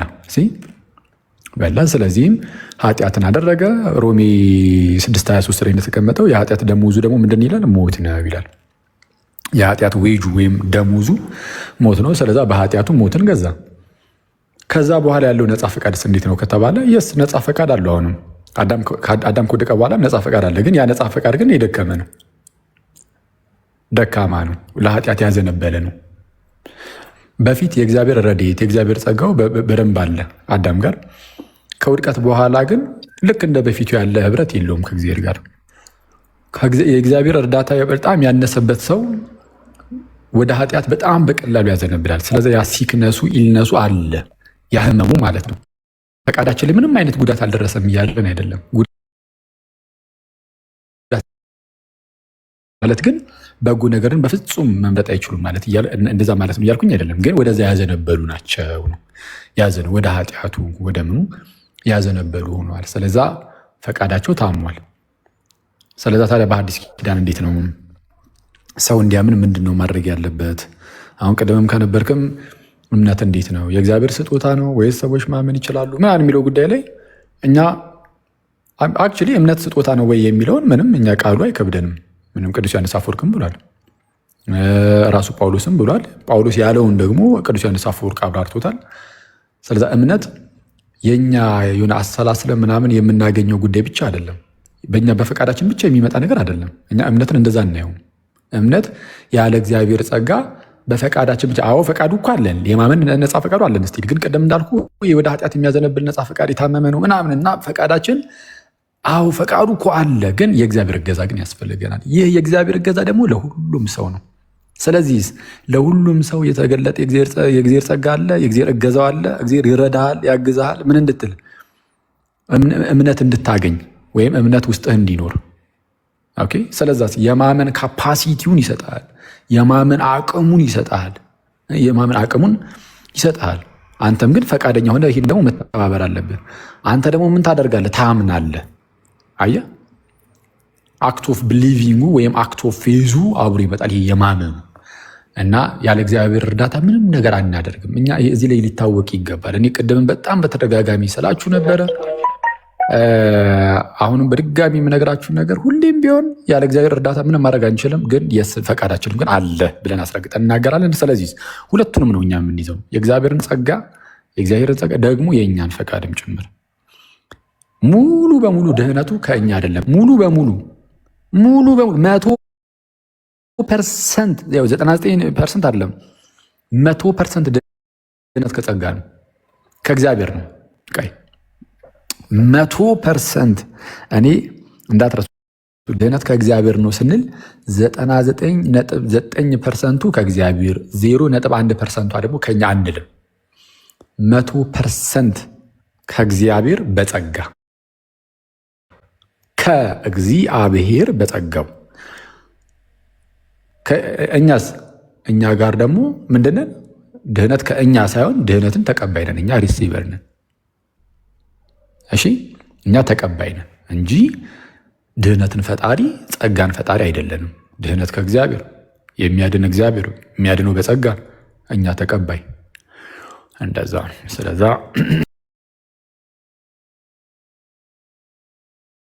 ጸጋ ብቻን የማንቀበለው። እሺ፣ ስለዛ የነፃ ፈቃድ ላይ እንዳልኩ ነው። አዳም ከመውደቁ በፊት ማለት የነበረው የነፃ ፈቃድ አቅምና እኛ ያለን ማለት አዳም ከወደቀ በኋላ ያለው እኩል አይደለም አቅሙ። የኛ የታመመ ፈቃድ ነው። ፈቃዳችን ኦፍኮርስ ህመም ገጥሞታል፣ ግን አልሞተም። ሉተራኖቹ ምናምን እንደሚሉት ፈቃዳችን አልሞተም፣ ወይም ነፃ ፈቃዳችን ማለት ነው። ኦኬ። እምነት ወይም ደግሞ ዕፀ በለሱን ከበላ በኋላ ያለው ነፃ ፈቃድ ለእግዚአብሔር መንግስት 100% ፉሊ ፋንክሽናል አይደለም የሚል ሀሳብ መሰለኝ። አሁን አኬ መለሰልኝ። አልጠፋም ግን ፉሊ ምንድን ያልኩህ? ይቅርታ አድርገኝ ወንድሜ። የአዳም ነፃ ፈቃድ ነበረው ከመውደቅ በፊት ሙሉ በሙሉ ነፃ ፈቃድ ነበረው፣ የማድረግም ያለማድረግም። ከዛ በኋላ ከእግዚአብሔር መንግስት ከተለየ በኋላ ግን ለእግዚአብሔር መንግስት ያለው ምላሹ አነሰ እንጂ ጭራሽ አልጠፋም። ኦኬ፣ ሙሉ በሙሉ አልጠፋም። ትክክል፣ ሙሉ በሙሉ አልጠፋም። ህመም ነው ያገኘው፣ ህመም ገጠመው፣ ወድቋል። ግን ሙሉ በሙሉ ተፈተ ብሎ የሆነ እንስሳ አልሆነም። ነፃ ፈቃድ የሌለው እንስሳ አልሆነም። ከዚህ ጋር ተያይዞ ያው ከጸጋ ብቻ ጋር ሀሳቡ ጋር ተያይዞ የሚነሳው ጥያቄ ብዙ ጊዜ ጥቅስ ሲነሳ ወይ ከሮሜ ወይ ደግሞ ከኤፌሶን ነው የሚነሳውና በበደላችሁና ኤፌሶን 2 ላይ ያለውን ቃል በበደላችሁና በኃጢአታችሁ ሙታን ነበራችሁ ከዛ በኋላ በክርስቶስ ያው ሆናችሁ የሚል ቃል አለ። አንድ በጣም እዚህ ጋር ትኩረት አድርገህ እንድትሰማኝና እንድትመልስልኝ ፈልገው አዳም ሙታን ነበራችሁ የሚለው ቃል አዳም ለእግዚአብሔር መንግስት ሙት ነበረ ወይ ነው ካልን እንዴት ነው ሪስፖንስ ሊሰጥ የሚችለው? ትንሽም ቢሆን ሪስፖንስ ለመስጠት ያው መሆን መቻል አለበት ለእግዚአብሔር መንግስት የሚል ጥያቄ አለኝ። አየህ ምን መሰለህ፣ አሟሟት በመጽሐፍ ቅዱሳችን ላይ ሙት የሚለው አገላለጽ ማለት ነው። በመጀመሪያ ደረጃ ኤፌሶን ምዕራፍ 2 ላይ አንተ እንዳልከው ይላል። ምን ይላል? በኃጢአታችሁና በበደላችሁ ሙታን በነበራችሁ ጊዜ ከልጁ ከክርስቶስ ኢየሱስ ጋር ሕይወትን ሰጣችሁ በጸጋ ድናችኋልና የሚል ቃል አለ። ሳርዛ በኃጢአታችሁ በበደላችሁ ሙታን በነበራችሁ ጊዜ እግዚአብሔር በምህረቱ ባለጠጋ ስለሆነ ነው የሚለው ራሱ። ስለዛ ከኛ ምንም ነገር አይደለም። በቃ እግዚአብሔር በምህረቱ ባለጠጋ ስለሆነ ነው ብሎናል። ስለዚህ አሁን በኃጢአታችሁ ሙታን ነበራችሁ ካለን መጽሐፍ ቅዱስ አዎ ነን፣ በቃ እናምናለን ካለን አለን ነው። እኛ መጽሐፍ ቅዱሱ የእኛ ስለሆነ መጽሐፍ ቅዱስን ቀጥታ ነው የምንቀ አሜን ነው የምንለው። አይተዋል። በኃጢአታችሁ ሙታን ነበራችሁ ሲለን አሜን በቃ ያዙ። አሁን አንድ በኃጢአታችንና በበደላችን ሙታን ነበርን። እሺ እግዚአብሔር በምህረቱ ባለጠጋ ስለሆነ ሄዳን ነው ካለ በቃ አሜን ካለ አለ ነው። ምን ይከራከራል? እግዚአብሔር በምህረቱ ባለጠጋ ስለሆነ አይደለም የሚል አለ? በፍጹም እግዚአብሔር በምህረቱ ባለጠጋ ስለሆነ እሺ በጸጋ ድናችኋልና ይላል። በቃ በጸጋ ሄዳን ነው የዳናችሁት ካለ በጸጋ ነው በቃ አለቃው በጸጋ ሄዳን ነው ብለን በግልጽ እንናገራለን። ተመልከቱ እንዴት መጽሐፍ ቅዱስ እንደምንቀበል ቀጥታ ቃል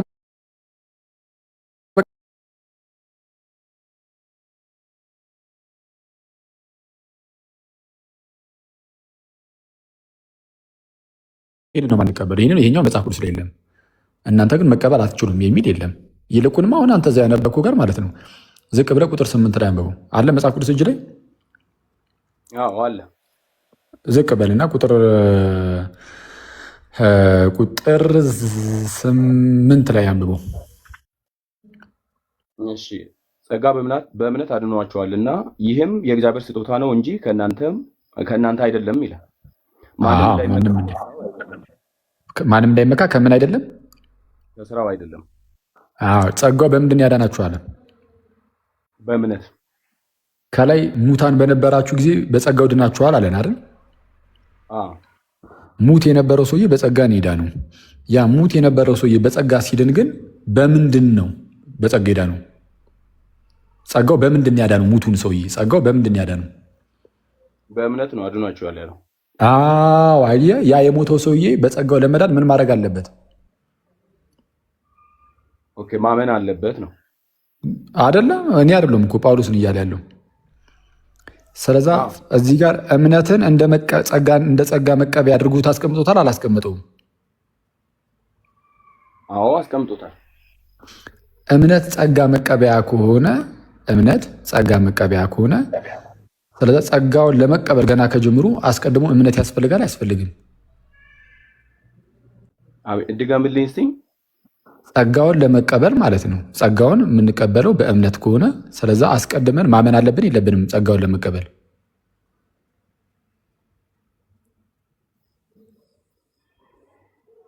ኦኬ። አዎ ማይ እንዳልል እንዴት አስረዳኝ እስኪ አንተው። ይኸው እዚህ ጋር ነው አሁን ቅድም የነበብክልኝ ላይ ችግር የለም። እሺ ማርክ ችግር የለም። ጸጋው በእምነት አድኗችኋል የሚለው ጸጋው ያዳናችሁ በምንድን ነው?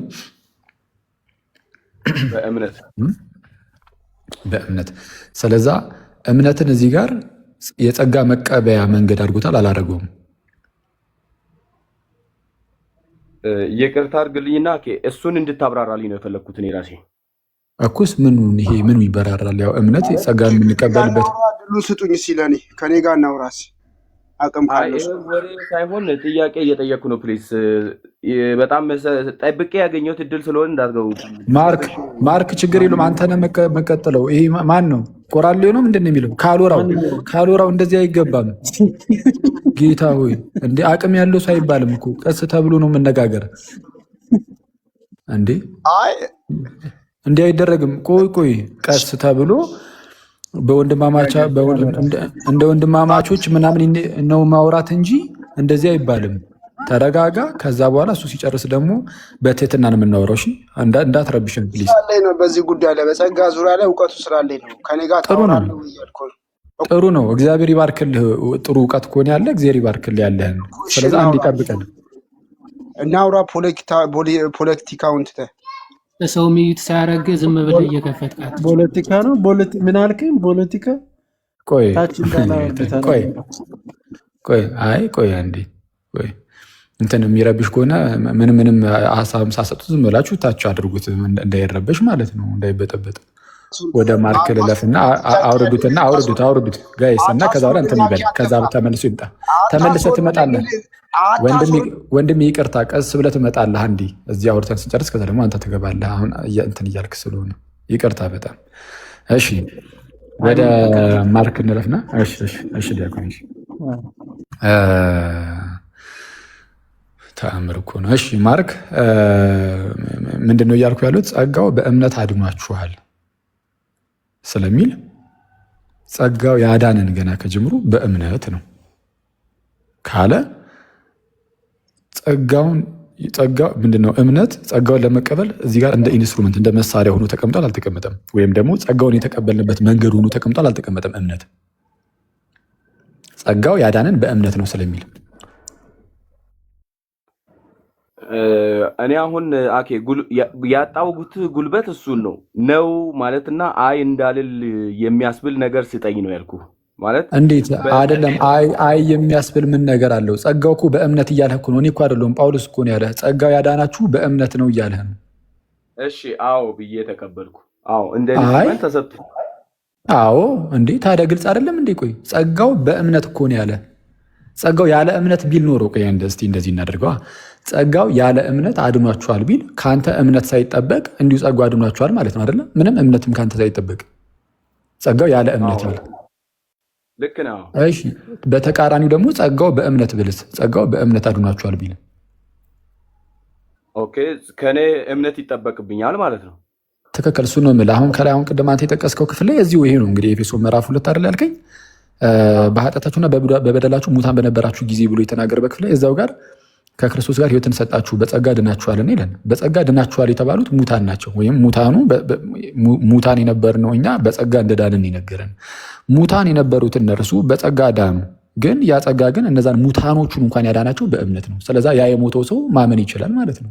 የማመን አቅም አለው እኮ እስቲል በእግዚአብሔር እርዳታ ቢሆንም ማለት ነው። ግን የማመን አቅም ግን አለው። ሲያምን ነው ከሞት ወደ ሕይወት የሚመጣው ከክርስቶስ ጋር ሕይወትን የሚሰጠው ሲያምን እንጂ ሳያምን አይደለም፣ ያለ እምነት አይደለም። ስለዚህ ጸጋው በእምነት አድኗቸዋል። ስለዛ ምን እያልን ነው? በመጽሐፍ ቅዱሳችን ላይ ሙት የሚለው ቃል ልክ አሁን ቀጥታ አእምሯችን ላይ እንደሚመጣው አይነት ይሄ ኮምፕሊት የሆነ በቃ ሙሉ ሙት ሆኖ ምንም አይነት በቃ ምላሽ መስጠት የማይችል ማለት አይደለም። እንደዛ ማለት አይደለም። በመጽሐፍ ቅዱሳችን ለምሳሌ በሉቃስ ወንጌል ምዕራፍ 15 ላይ የጠፋው ልጅ ታሪክን ታውቃለህ? አዎ አውቃለሁ። ያ የጠፋው ልጅ እንደምታውቀው ምናልባትም ደግሞ እንደምታስታውሰው ከአባቱ ዘንድ ይሸሻል፣ ይርቃል። ከዛን ይጠፋና ከሆነ ሰዓት በኋላ ወደ ልቡ ተመልሶ ደግሞ ወደ አባቱ ይመለሳል አይደል? ወደ አባቴ ቤት መመለስ ይሻለኛል ብሎ ሲመለስ እናያለን። ሲመለስ ከአባቱ ቤት ኮበለለ፣ ጠፋ። ከዛን ተመለሰ። ከዛን አባትየው ምን ነበር ያለው? ይህ ልጅ ሞቶ ነበርና ሕያው ሆኗል። ይህ ልጅ ሞቶ ነበር ሕያው ሆኗል፣ ጠፍቶ ነበረ ተገኝቷል አለ። ይሄ ሞቶ ነበረ ሕያው ሆኗል አለ። ከአባቱ መራቁ በራሱ ሞት ነው ለልጁ። በቃ ሞት እንዲህ ነው። አየህ፣ በዛ በሞት ውስጥ ሆኖ ከአባቱ በራቀበት ሁኔታ ውስጥ ሆኖ ግን ወደ አባቴ እመለሳለሁ የሚል ነገር ደግሞ ወደ ልቡ ሲመጣም ደግሞ እናያለን። አየህ፣ ወደ ልቡ መለስ ብሎ አይ በቃ ወደ አባቴ ቤት ብሄድ ይሻለኛል። የሞተው ሰው ራሱ እንደዚህ ወደ አባቴ ቤት ብመለስ ይሻለኛል የሚል ነገርም ማሰብ ይችላል። ስለዛ ሞት ማለት በመጽሐፍ ቅዱሳችን ላይ ይሄ ስፒሪቹዋል የሆነው ሞት፣ መንፈሳዊ ሞት ምንድን ነው? ከእግዚአብሔር መራቅን የሚያሳይ ነው። ልክ እንደዚህ ከአባቱ ቤት የራቀው ልጅ ሞቶ ነበረ ተብሎ እንደተነገረው እኛም ከእግዚአብሔር መራቃችንን በሚያሳይ መልኩ ሞተን ነበረ ይባላል። ሞተን ነበረ ተብሎ ይነገራል እንጂ እንደው ምንም ጭራሹን እንደ ሬሳ ምንም ነገር በቃ መመለስ ጭራሹን አንችልም ማለት አይደለም ወንድም። ኦኬ እሺ፣ አንድ የመጨረሻ ጥያቄ አለኝ። እሱን ልጠይቅና ላብቃ። እሺ እዛው ምዕራፍ ላይ አሁኑ ኤፌሶን ላይ ባለው ምዕራፍ ላይ ያው ልጠይቅ እያልኩኝ ከላይ ያነበብክ ስለመጣ ነው እንትን ያልኩትና ቁጥር 10 ላይ የሆነ ሀሳብ ነበረ እና ምን የሚል ነው? ከ10 ላይ ማለት ነው እኛ ፍጥረቱ ነንና እንመላለስበት ዘንድ ከእግዚአብሔር አስቀድሞ ያዘጋጀውን መልካሙን ስራ ለማድረግ በክርስቶስ ኢየሱስ ተፈጠርን የሚል ሀሳብ አለ። ይሄ መፈጠር ቀድሞ ከአዳም ውድቀት በፊት በእግዚአብሔር የሚለው ሀሳብ ነው ወይስ ከውድቀት በኋላ ያለው መፈጠር ነው? ከውድቀት በኋላ አሁን በጌታ በክርስቶስ ኢየሱስ በጸጋው ስንድን ያለውን ነው። እሺ ይህንን ሀሳብ አስታርቅልኛ።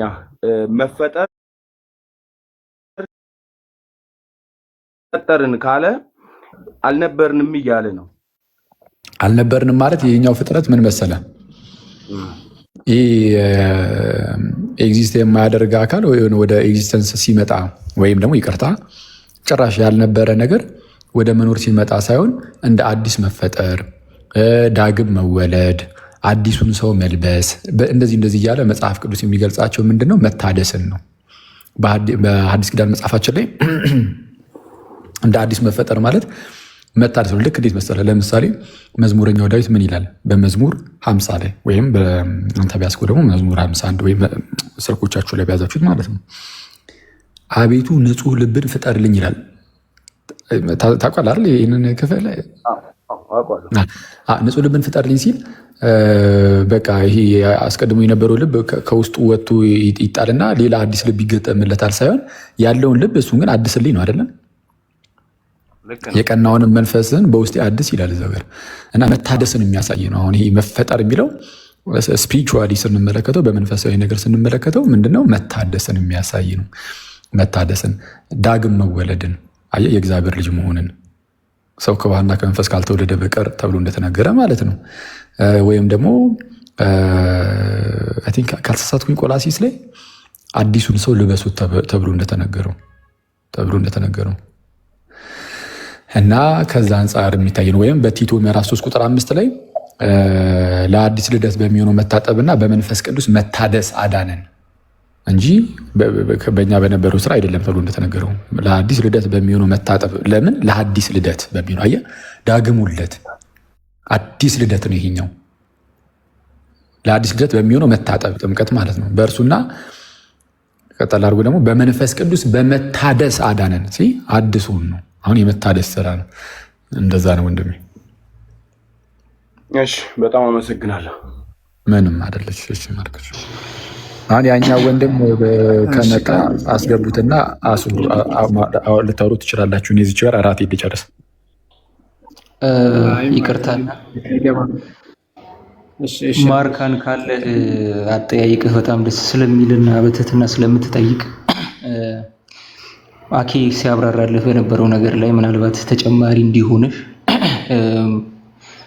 የተወሰነ ነገር በሰጥ ደስ ይለኛል። ለእውቀትም ስለጠየቅ ማለት ነው። እና አንድ አናሎጂ ይሰጣል ወይም ደግሞ ምሳሌያዊ ገለጻ ይሰጣል። ለምሳሌ በጥልቅ ባህር ውስጥ ሰምጠህ የነበረ ከሆነ ዋናተኛ መጥቶ እጁን ቢዘረጋልህና የሞትህን እጁን ብትይዘው እና ብትድን ድነትህ ሙሉ ለሙሉ በአንተ ላይ የተመሰረተ አይደለም። ነገር ግን እጁን ስለያዝኩ እጁን አለመያዝህ ደግሞ ምን ሊያደርግህ ይችላል? ከድነት ውጪ ሊያደርግህ ይችላል። ይሄን ነው ሪስፖንሲቭ ፌስ ሊመልስ የሚችል ፍቃድ ብለን የምንናገረው ማለት ነው።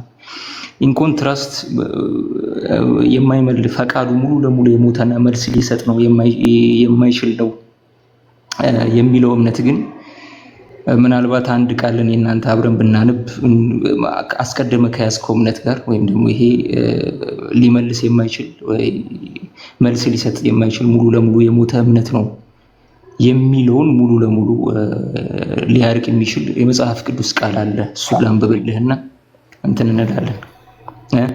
ይሰማል? አዎ እየሰማሁ ነው። መልካም እሺ።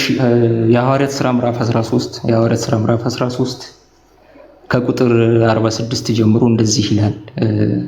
ጳውሎስና ባርናባስ በአንጾኪያ ቱርክ ሲያስተምሩ እንደዚህ ብሎ ይናገራሉ። በዛ አካባቢ የነበሩትን አይሁዳውያን ጳውሎስና ባርናባስም ገልጠው የእግዚአብሔር ቃል አስቀድሞ ለእናንተ ይነገር ዘንድ ያስፈልጋል፣ ከገፋችሁትና የዘላለም ሕይወት እንዳይገባችሁ በራሳችሁ ከፈረዳችሁ ግን እነሆ ወደ አሕዛብ ዞር እንላለን ይላል። ስለዚህ የዘላለምን ሕይወት መግፋትና ከራስ ላይ የድነትን መንገድ መቁረጥ ትችላለህ ማለት ነው አይደል? በዚህ ቃል መሰረት አዎ። ስለዚህ ተመልከት፣ በኔጌቲቭም በፖዚቲቭም ሳይድ እምነቱን መቀበልም ትችላለህ፣ እምነቱን ከራስ ላይ መግፋትም ትችላለህ። ይሄ ሪስፖንሲቭ ፌስ ወይም ደግሞ በቤተ ክርስቲያን ያለው ሊመልስ የሚችል እምነት የምንለው ይሄ ነው። እና የውሃውን ቀድሜ የነገርኩህን አናሎጂ ከያዝከው ያን ያህል አምቢጉቲ አይፈጥርም ለማለት ነው። እግዚአብሔር ይስጥልኝ። እንደዚህ የትህትና ጥያቄዎችን ጠይቅ። ይቅርታ አድርግኛ እዛ ጋር የሆነ ፖይንት አሁንም ብታብራራልኝ።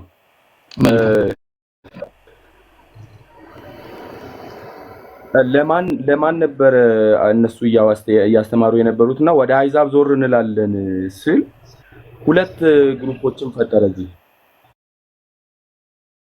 እና እንዴት ነው ብታስረዳኝ? መልካም ጌታችን ኢየሱስ ክርስቶስ እንደተናገረው ለምሳሌ የማቴዎስ ወንጌል ምዕራፍ አይ ቲንክ 16 ላይ ይመስለኛል የልጆችን ምግብ ለውሾች ፍርፋሪ መስጠት አያስፈልግም ብሎ ይናገራልና አስቀድሞ ቅዱስ ጳውሎስም እንደተናገረው የእግዚአብሔር ቃል አደራ ተሰጣችሁ የሚባሉና የመሲሁ የመምጣት ተስፋ አስቀድሞ የተናገራቸው አይሁዶችን ለማለት ስለፈለገ ነው። ይህንን ግን ከራሳችሁ ከገፋችሁት እኛ ወደ አሕዛብ ዞር እንላለን ይላል። ምክንያቱም አይሁዳዊ የለም ግሪካዊ የለም፣ እግዚአብሔር በአብርሃም ዘር በኩል ዓለምን በሙሉ ወደ እምነቱ እንደሚሰበስብ አስቀድሞ ስለተናገረ ማለት ነው። እና አይሁዶችን እንደዛ ሲሉ የነበሩት እናንተ በራሳችሁ እንዳይገባችሁ ከፈረዳችሁ ግን እኛ ወደ አሕዛብ ዞር እንላለን ይላሉ አሉ ይላል የሐዋርያት ሥራ ምዕራፍ 13 ቁጥር 46። ምናልባት ይህ ሐሳብ መረጠ ጠራ ከሚለው ሐሳብ ጋር እያያዝ ይሆን ወይስ እንዴት ነው? መረጠ ጠራ አይሁዶችን ቀድሞ ስለመረጣቸው ከዛ በኋላ አሕዛቦችን ደግሞ የመጥራት አይነት ነገር ያለው ሐሳብ እንግዲህ ሌላ ሐሳብ እንዳይሆንብን ነው እንጂ እግዚአብሔር በእስራኤል ዘር በኩል በአብርሃም ዘር በኩል ዓለምን ሁሉ እንደሚሰበስብ አዲስ ቃል ኪዳን እንደሚያደርግ በትንቢተ ኤርምያስ ምዕራፍ 15 ከቁጥር 35 ጀምሮ ይናገራልና ስፔሲፊክ ፐርፐዝ አለው። እስራኤልና የአብርሃምን ዘር የመረጠበት ሰበብ በዘመናት መጨረሻ በዘሩ አማካኝነት ዓለምን ሁሉ ሊሰበስብ እቅድ ስላለው ነው እንጂ የእግዚአብሔር ምርጫ ለእስራኤል የሆነው ስፔሲፊካሊ ዓለምን በሙሉ ለማዳን በዘመናት መጨረሻ ለማዳን ካለው የቀደመ እቅድ የተነሳ ነው። እሺ በጣም ያሰማልን አቡሻ። ለመጨመሪያ ያክል ይሄን ክፍል እየተነገረ ያለው ከምን አንጻር መሰለ? ወንጌል ስብከት የሚጀመረው ከአይሁድ ነው። ከአይሁዶች ተነስቶ ነው ከዛ ወደ ዓለም ሁሉ የሚሰበከው። ይህ ሐዋርያ ቅዱስ ጳውሎስ በብዙ ክፍሎች ላይ ይናገራል። ለምሳሌ በሮሜ ምዕራፍ 1 ከቁጥር 16 ላይ እንዲህ ብሎ ይናገራል። በወንጌል አላፍርምና አስቀድሞ ለአይሁዳዊ ደግሞም ለግሪክ ሰው ለሚያምኑ ሁሉ የእግዚአብሔር ኃይል ለማዳን ነውና ብሎ ይናገራል። ወንጌል ስብከቱ ከአይሁዶች ነው የሚጀምረው። አይሁዶችን ከሰበኩ በኋላ ነው ወደ ዓለም ሁሉ የሚሰራጩት። ከዛ አንጻር ነው ወንጌሉ ለእናንተ ሰብከናችሁ ብትገፉት አንቀበልም ብትሉት ወደ አሕዛብ እንሄዳለን ሲል ሐዋርያ ቅዱስ ጳውሎስ ወንጌሉ አስቀድሞ ለአይሁዳዊ ደግሞም ለግሪክ ሰው ለሚያምኑ ሁሉ ምንድነው የእግዚአብሔር ኃይልና ማዳን ነውና ይልና ሮሜ ምዕራፍ 2 ከቁጥር 9ም እንደዛ ተመሳሳይ ሐሳብ ይናገራል። ክፉን በሚያደርግ ሰው ነፍስ ሁሉ መከራና ጭንቀት ይሆንበታል ይልና አስቀድሞ በአይሁዳዊ ደግሞም በግሪክ ሰው ይላል። አስቀድሞ በአይሁዳዊ ደግሞ በግሪክ ሰው። ስለዚህ ወንጌሉ የሚጀመርበት ተሰብኮ የሚነሳበት ሐሳብ ከማንጻት ነው። ሰው አይሁዶችን ምን አላቸው? ወንጌሉን ሰብከናቸዋል።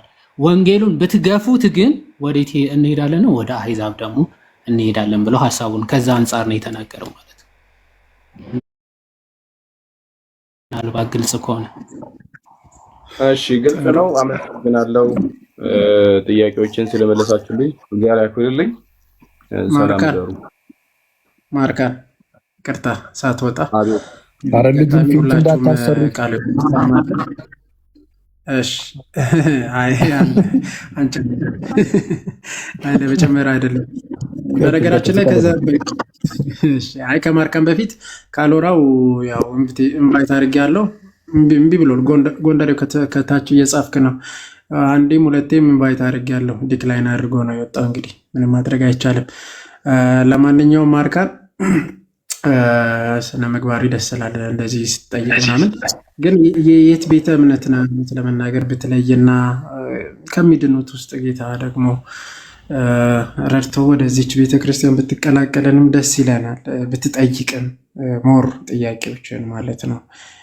እያንዳንዱ የቤተክርስቲያንን አስተምህሮ ትምህርት መሰረታዊ የሆነውን ነገር አውቀ ወደዚች ቅድስት ቤተክርስቲያን ብትመለስ ደስ ይለናል። ሜቢ የትኛው ከየት ቤተ እምነት ነህ? እሱን ብትነግረን ደስ ይለናል። ያው ከቅድም ናታኒም ጠይቆኝ መልሼ ነበረና ከጴንጤ ነው። እኔ ጴንጤ ነኝ። እነሱ ሲያስተምሩ ስለሚከታተላቸው ያው ጥያቄ የተፈጠረብኝን ነገር ለመጠየቅ ነው የመጣሁት። ሜይ ቢ እንደዚሁ ሲሆን ድጋሜ ተመልሼ ልመጣ ይሆናል። አሁን በጣም ብዙ መሰረታዊ ነገሮችም ስላሉ በዚህ ላይ በተለይ ትምህርተ ሥላሴን ጨምሮ ክርስቶሎጂን፣ ጥምቀትን፣ ስጋና ደምን እንዲሁም ትንሣኤ ሙታንን አምስቱ አዕማደ ምስጢራተ ቤተ ክርስቲያን ተብሎ የሚጠሩት ትልልቅ ምሰሶዎች የእምነት መሰረት የሚባሉ እነዚህ ናቸውና እነዚህ ሃይማኖት ናቸው፣ እምነት ናቸው። እነዚህ ላይ አንድ ሰው ማመን ያለበትና መዳን ያለበት በዚህ ትምህርት ስለሆነ እንግዲህ እስቲ ጌታ ይርዳ፣ ጠይቅ። ኤኒታይም ቤታችን ክፍት ነው እና ጌታ ይርዳ። እሺ፣ አሚን። አመሰግናለሁ።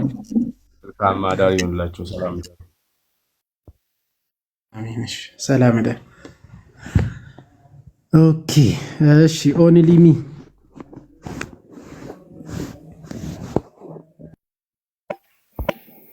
እንዴት አመሻችሁ? መስገን አምላክ እንዴት አለ? ከየት ቤተ እምነት ነህ? ጥያቄ ያላችሁ ፔንቴዎች ይችላል። እኔ ፔንቴ አይደለሁ፣ ቤተሰቦች ካቶሊክ ናቸው። ኦኬ። ውጪ ነው የምኖረው። ብዙ እምነቴ ላይ ብዙም አይደለሁም። ኦኬ። አንተ ካቶሊክ ወይስ ምን ማለት የትኛው ቤተ እምነት ነው? አዎ ከቤተሰቤ እንግዲህ ካቶሊክ ነኝ፣ ግን ብዙ እምነቱ እውቀቱ የለኝም። መልካም። እሺ፣ መጠየቅ ትችላለህ። አኪ አለ ዮሐድም ሁለታችሁ አንዳችሁ እንትን በሉ። ዮሐድ ያውራኝ ይጅበት ያዲ እሺ እሺ ይያዲ ዮሐድ ወይ አለው እስከዚያ ተቀበላቸው እስኪመኩ እታችን ቢያለኝ እኮ ፕሮቴስታንቶች ካሉ ማለት ነው። ይሄ በተለይ ጸጋ ብቻ በሚለው ብሎኝ ነው። እሺ ቀጥል። ናቱ አንዴ ድምፅ ታሰማለህ እንዳይቋረጥ ካለ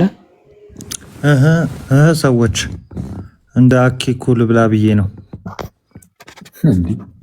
እና እሺ ተረጋጋ። ምንድን ነው ወዳቸው አምላካቸው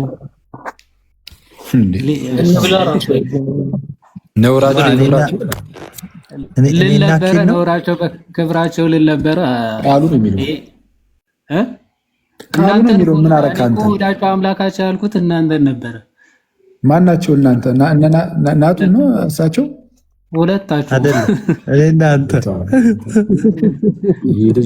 ለምን ከፍታችሁ አትበሉ?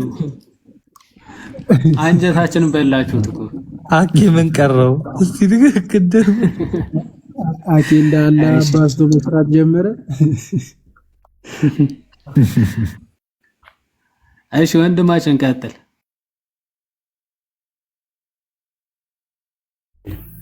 እኔ ጥያቄ ያው እንግዲህ ከአዳም ጀምሬ ነው የምጠይቀውና አዳም የተፈጠረው ከአራቱ ባሕርያተ ሥጋና ከሶስቱ ባሕርያተ ነፍስ ነው። ያው እሱ ሳይሆን ጥያቄ ነፃ ፍቃድ የተፈጠረ ነው ወይ ነው የመጀመሪያው ጥያቄ። ነፃ ፍቃድ በራሱ የተፈጠረ ነው ወይ?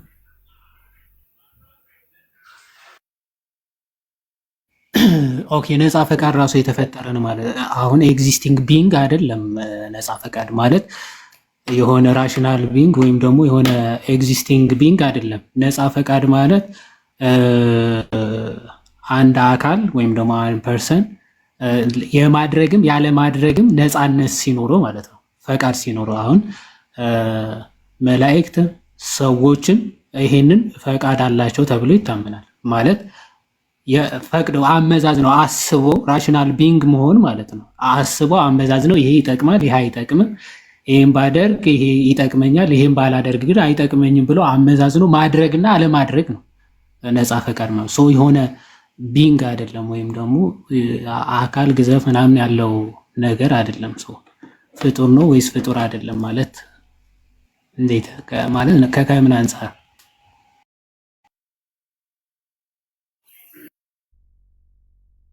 ቻልኩት?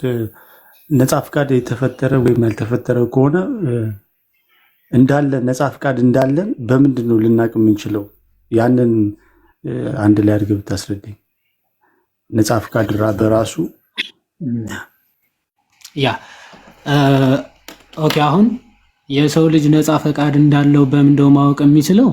አንድ አሁን ይሄ የእግዚአብሔር አርአያና አምሳል የሚሉ በነገራችን ላይ ከነፃነትም አንፃር የሚፈቱ አባቶች አሉ። በእግዚአብሔር አርአያና አምሳል የሰው ልጅ ተፈጠረ የሚለው የሰው ልጅ አዋቂ ወይም ደግሞ የሚያገናዝብ ህሊና፣ አእምሮ፣ አዋቂነትን፣ ለባዊነትን ያለው ፍጡር መሆኑ እሱ አንድ የነፃ ፈቃድ ማሳያ ነው። ሁለተኛ ግን እግዚአብሔር አምላክ ነፃ ፈቃድ እንዳለው ሲያጠይቅ መጀመሪያ አዳምን ከፈጠረው በኋላ አመዛዝኖ ወዶ ፈቅዶ እግዚአብሔርን መገዛት የሚችል ፍጡር መሆኑ ሲያጠይቅ ምን ብሎታል? ዕፀ በለስን ከዚች ዕፀ በለስ አትብላ። ያው ራሽናል ቢንግ ወይም ደግሞ ነፃ ፈቃድ ላለው አካል ነው፣ ወይም ደግሞ ማድረግም አለማድረግም ለሚችል አካል ነው እንዲህ አድርግ አታድርግ ብለህ ትእዛዝ የምትሰጠው።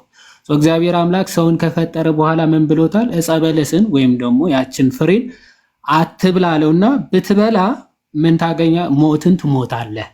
ኦኬ። ስለዚህ እግዚአብሔር አምላክ ምን ብሎ ትእዛዝ ሲሰጠው ትመለከታለህ? ይህንን ዕፀ በለስ ብትበላ ነው ሞትን ትሞታለህ። አለመብላት ይችላል፣ መብላትም ይችላል ማለት ነው። ነፃ ፈቃዱ በእጁ ነው።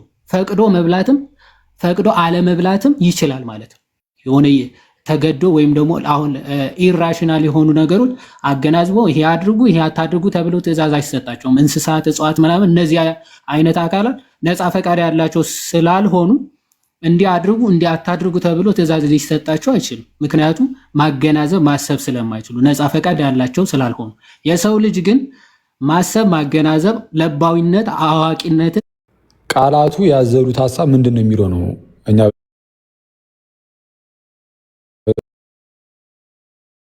ከዚህ ቀደም እንዳልነው ማለት ነው ጸጋ ብቻ ሲል አይኔ በመልካም ስራ ታይቶብኝ ምናምን አይደለም ጌታ ያዳነኝ እንደው በቃ እንደው በጸጋው ነው የዳንኩት እንጂ በእኔ ስራ አይደለም ብሎ ለመናገር ጸጋ ብቻ ቢል አንከራከረውም። በቃ የጉንጭ አልፋ ክርክር ውስጥ አንገባም። ይሄ ጸጋ ብቻ የሚለውን ቃሏን ስለተጠቀመ ብቻ ማለት ነው ይሄ ቃላት ጦርነት ነው የሚሆነው። የምርም የኛ ስራችን ታይቶ አይደለም ጌታ ያዳነን፣ እንዲያው በጸጋው ነው ያዳነን። አምነን ስንጠመቅ በቃ ያድነናል። እኛ መቀበል ብቻ እንጂ ከኛ ምን መልካም ስራ ሰርተን የዳንን ቢሆን ኖሮማ ለመልካም ስራችን እንደ ክፍያ እየተሰጠን በሆነ ነበረ። እና ምንም ያልተቀበልነው ነገር የለም። የተቀበልነው ነው በቃ አለቀ። በቃ ተሰጠን፣ እኛ ተቀበልን። እኛ ተቀባይ ነን፣ ግን ተቀባይ ግን ነን። የስ ሚኒንግ አክቲቭ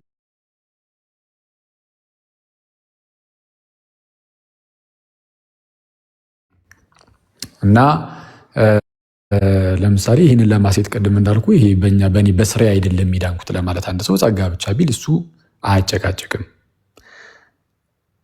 ስለ ጸጋ ብቻ ላይ የምንጨቃጨቀው ለምንድን ነው ብለናል። በቃ ነፃ ፈቃድ የለንም፣ ያለኛ ፈቃድ እንደዚሁ አዳነን የሚል ነገር ስላለው ጸጋ ብቻ የሚለው ትምህርት ለዛ ነው የምንከራከረው።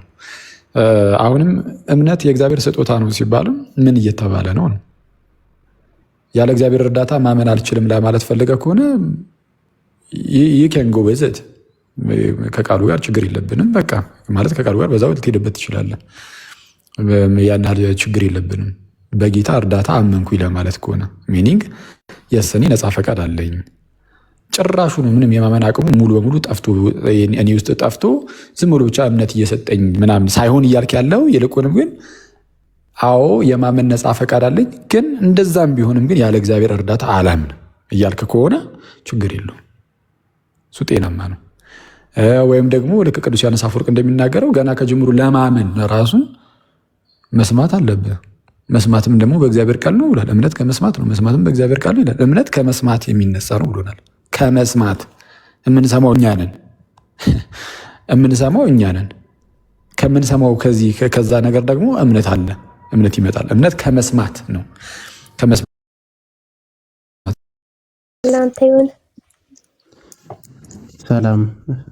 ሰላም ክርስቶስ ይብዛልሽ።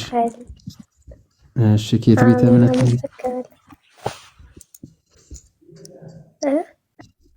ከየት ቤተ እምነት ነሽ? ጥያቄሽ? እኔ ኦርቶዶክስ ነኝ። ክርስቲያን። እሺ ርዕሱ አክቹአሊ ጥያቄ ያላችሁ ጴንጤዎች ጠይቁ ነው የሚለው። እሺ ጥያቄሽ ምን ነበረ? ለማንኛውም እንቀበል። አይ በስንት ጸሎት ነው የገባሁት፣ ለዛ ነው በጣም ረጅም ጊዜ ነው። እሺ ቀጥይ። እሺ የኔ ጥያቄዎች ትንሽ በዛ ይላሉ እና ያን ጊዜ ያላችሁ መልሱልኛላችሁ። ሜቢ እንትን እንዳይሆን ከርዕሱ ወጣ ያለ እንዳይሆን የኔን ፎሎ አድርጊና ሜቢ ዮሐድንም ፎሎ ባክ መልስልሻለን። በውስጥ ሰፋ ባለ በቴሌግራም ላይ ብንሰጥሽ መልካም ነው። እኔ አሁን ይሄው ፎሎ አድርጌታለሁ እንትን እንዳይሆን ፎሎ ሁላችንም አድርጊ። በውስጥ ሰፋ ባለ እንትን ብንሰጥሽ መልካም ነው። እሺ አመሰግናለሁ። ምናልባት እየሰማሽ ከነበረ ግን ክያ በርዕሱ ዙሪያ ጥያቄ ካለሽ ይቻላል። በርዕሱ ዙሪያ ማለት ለአሁን ካልሆነ ግን ሌሎች ከሆኑ ግን በውስጥ እንዳለሽ በሰፊው ይቻላል። አዎ አይ አልሰማኋችሁም። እኔ አሁን ዞር ዞር ስል ነው ያየኋችሁ እና እድሌን ልሞክር ብዬ ነበረ እንጂ አልሰማሁም። እሺ እንደዛ ከሆነ በቃ ፎሎ አድርጊንና በውስጥ ጻፊልን። መጉ እንትና ናቲም አለ እዚህ ያሉት እነ ካካ ምናምን አቡሻ ምናምን እንትን አድርገሻቸው ፎሎ አድርገሽ በውስጥ ጻፊላቸውና እንመልሳለን። እሺ እሺ አመሰግናለሁ። እሺ አስወጡኝ። እሺ አልችልም መውጣት። እኔን አታግል አኬ በጽፊለትም ማንም አይሰማሽም።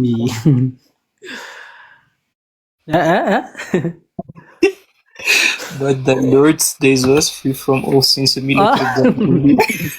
ያኩቻ ትርጉ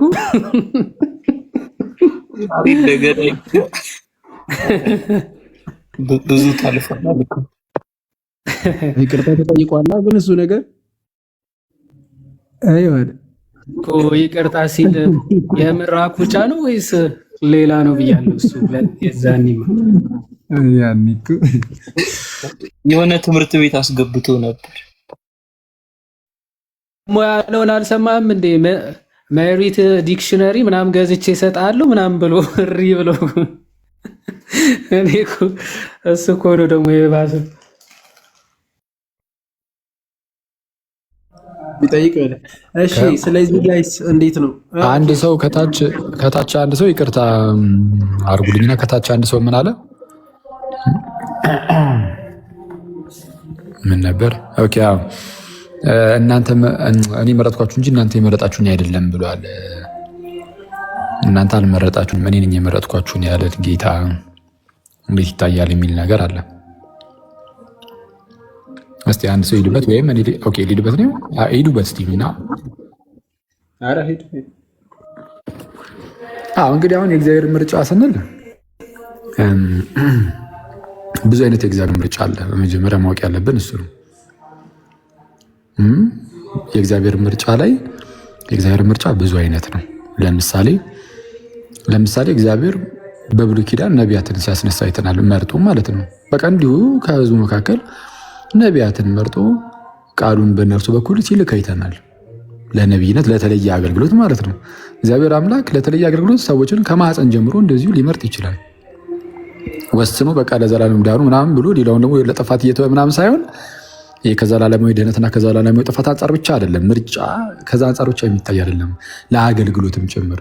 በሐዲስ ኪዳን ደግሞ ሐዋርያትን መርጧል ጌታችን ኢየሱስ። ስለዛ ለሆነ አገልግሎት እግዚአብሔር ሰዎችን ሊመርጥ ይችላል። ነቢያትንም በሉት ሐዋርያትንም በሉት ኢቨን ከነቢያት በፊት ወይም ደግሞ ብሉይ ኪዳን ላይ ህዝብ እስራኤልን መርጦ የለም ወይ? እግዚአብሔር መርጧል በራሱ በነፃ ምርጫው። እግዚአብሔር በነፃ ምርጫው ነው ህዝብ እስራኤልን የመርጠው። ህዝቡን እንደ ህዝብ፣ ኔሽኑን እንደ ኔሽን። ስንትና ስንት ህዝብ እኮ አለ። ያ ሁሉ ህዝብ አልተመረጠም። የተመረጠው አንዱ ህዝብ ነው። ምን አድርጉ? ያ ህዝብ የተለየ ነገር ምን አድርጉ? ምንም። በቃ እግዚአብሔር በነፃ ምርጫው ይህን አድርጓል። ያስ ትክክል። በቃ እግዚአብሔር ይህንን ነገር አድርጓል። ግን ይህንን ያደረገው እንዴት ነው ሲባል የሆነ ህዝብን በመምረጥ ያ ህዝብ ለዘላለም ህይወት በቃ ይሁን፣ ሌላው ዓለም ደግሞ ይጥፋ በማለት እንደዚህ ለድህነት በሆነ መልኩ ሳይሆን ገና ከጅምሩ ያ ህዝብ የተመረጠው ወይም ደግሞ ከዛ ህዝብም ነቢያቱ ተነጥለው ሲመረጡ የነበረ ወይም ሐዋርያቱም ቢሆን የተመረጡት ሲመረጡ ለቀሪው ከነሱ ውጭ ላለው ዓለም መዳን ይሆን ዘንድ ነው ማለት በእነርሱ በኩል ድህነትም ይሰበክ ዘንድ ምናምን ማለት ነው። ስለዛ እነሱ ለዘላለም ህይወት እየተመረጡ ሌላው እየቀረ ሳይሆን እነዛ ሰዎች ተነስተው መድኃኒቱን ለራሳቸውም ለሌላውም ዓለምም እንዲናገሩ እንዲያሳውቁ ነው ከእግዚአብሔር የሆነውን መድኃኒት። ስለዛ ምርጫ ይለያያል ነው። ምርጫ ሁል ጊዜ ለማዳን ለማጥፋት አይደለም። ለተለየ አገልግሎትም ምርጫ አለ። እኔ እናንተን 12ታችሁን የመረጥኳችሁ አይደለምን? ከእናንተ አንዱ ግን ሰይጣን ነው ይላል። ለምሳሌ ራሱ ጌታችን አሁን እናንተ የመረጣችሁኝ አይደለም እኔ የመረጥኳችሁ እንጂ ያለው ራሱ ኢየሱስ እኔ እናንተ 12ታችሁን የመረጥኳችሁ አይደለምን? ከእናንተ አንዱ ሰይጣን ነው ይላል ዮሐንስ 6 ላይ ማለት ነው። ሐዋርያቱን ማለት ነው። ለምንድን የመረጣቸው? ለተለየ አገልግሎት። እሺ ሂጂ በካካ የታባቱ ለመሄድ ሲሆን የሆነ ከስር የሆነ ኦብጀክሽን ተነስቶ እንትን እንድትልበት ነው። ከመረጣቸው በኋላ ሊተዋቸው ነው ወይ ምናምን የሚለው እኮ እሱንም እኮ ነው ምርጫው ራሱ ገና ከጅምሩ ይሄኛው ለአገልግሎት ነው። ምንም ለአገልግሎት ተመርጦ ሊወድቅ ይችላል ሰው። ምክንያቱም የተመረጠው ለሆነ አገልግሎት ነው እንጂ የሆነ ነቢያትን ለምሳሌ ሲመርጥ ነቢያትን መርጦ ነው መቼ ሲላኩ አይደለም። ነቢያትን ሲመርጥ ከነቢያት ውጭ ያሉት ያው ሁሉ የእስራኤል ሕዝብ ግን እንዲጠፋ እግዚአብሔር እየፈረደበት ነው ማለት አይደለም። ለሆነ አገልግሎት እግዚአብሔር ሰዎችን ይለያል፣ ይመርጣል፣ ፒክ ያደርጋል። የስ ከድህነት አንጻር ከሆነ ግን የሚያምኑ ሁሉ ይድኑ ዘንድ አሕዛብም አይሁዳውያንም ሁሉም የተመረጠ ነው። ይህ ምርጫው ለሰዎች ሁሉ ደግሞ የደረሰ ደግሞ ምርጫ አለ። ለማን? ለሁሉም፣ ለአሕዛብም ለአይሁዳውያንም። አይሁዳዊ የለም፣ የግሪክ ሰው የለም፣ ወንድ የለም፣ ሴት የለም፣ ባሪያ የለም፣ ጨዋ የለም ተብሎ እንደተነገረው አንዱ ጌታ የሁሉ ጌታ የተባለ እንደተነገረው ከድህነት አንጻር በተለይ በዚህ በሐዲስ ኪዳን በዚህ በዘፍጥረት ምዕራፍ 18 ቁጥር 22 ላይ አሕዛብ በዘር ይባረካሉ የሚል የተስፋን ቃል አብርሃም እንደተቀበለ ሁሉ አሕዛብ በዘር ይባረካሉ። በቃ በክርስቶስ የሆነው በረከት መባረክ ለሁሉ ፍጥረት ሆኗልና የሚያምኑ ሁሉ ይድኑ ዘንድ የእግዚአብሔር ምርጫ ነው ከድህነት አንጻር እና እንደዛ ነው። ከተመረጡ በኋላ ከመረጣቸው በኋላ ሊተዋቸው ነው የሚለው አስመልክቶ አንድ የመጽሐፍ ቅዱስ ቃል እንትን ልበልና ለምሳሌ ያክል ክርስቲያኖች ከጸጋው ሊወድቁ እንደሚችሉ ቅዱስ ጳውሎስ ያስተምራል ራሱ። አሁን ለምሳሌ የገላትያ መልእክት ምዕራፍ አይ ቲንክ 5 ላይ በሕግ ልትጸድቁ የምትፈልጉ እንግዲህ ከጸጋው ተለይታችሁ ወድቃችኋል ብሎ ይናገራል ማለት ነው። እና ስሩ ሎጂካል ኮንሲስተንሲ አሁን እንግዲህ የተመረጡት በጸጋ ከሆነ እንግዲህ ከጸጋው ተለይታችሁ ልትወድቁ ትችላላችሁ የሚል ቅዱስ ጳውሎስ ራሱ ያስቀምጣል ማለት ነው። እና አንዳንዴ መመረጥን ኢነ ፓሲቭ ሴንስ መመልከት ነው። በነገራችን ላይ አክቲቭ ወይ እንደው በግለሰብ ደረጃ አትመልከቱት። ለምሳሌ ማንም በክርስቶስ ቢሆን አዲስ ፍጥረት ነው በክርስቶስ መረጠን ብሎ ሲናገር ኢንዲቪዥዋሊ አይደለም የሚታየው፣ ህብረታዊ ሲሆን ነው ኢነ ኮርፖራል ሴንስ እንደሚባለው ማለት ነው። ስለዚህ እንደው በግለሰብ ደረጃ ነጥቆ አንድ ቦታ ያስቀምጣል ማለት ሳይሆን ራሱ እግዚአብሔር ለማዳን ባስቀመጠው ነገር ውስጥ ስትሆን ኮርፖራሊ ተመርጠሃል ማለት ነው። ነገር ግን በራስ ፈቃድ ደግሞ ከጸጋው ተለይተህ ልትወድቅ እንደምትችል ገላትያ ምዕራፍ 5 ከቁጥር 3 ጀምሮ ይናገራል ማለት ነው።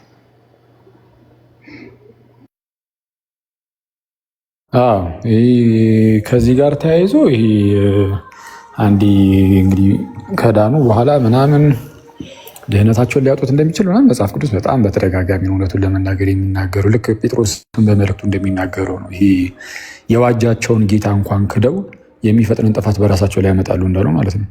ማንን ክደው ነው የሚለው? የዋጃቸውን ጌታ። ይሄ ማለት ኦልሬዲ ተዋጅተዋል ማለት ነው።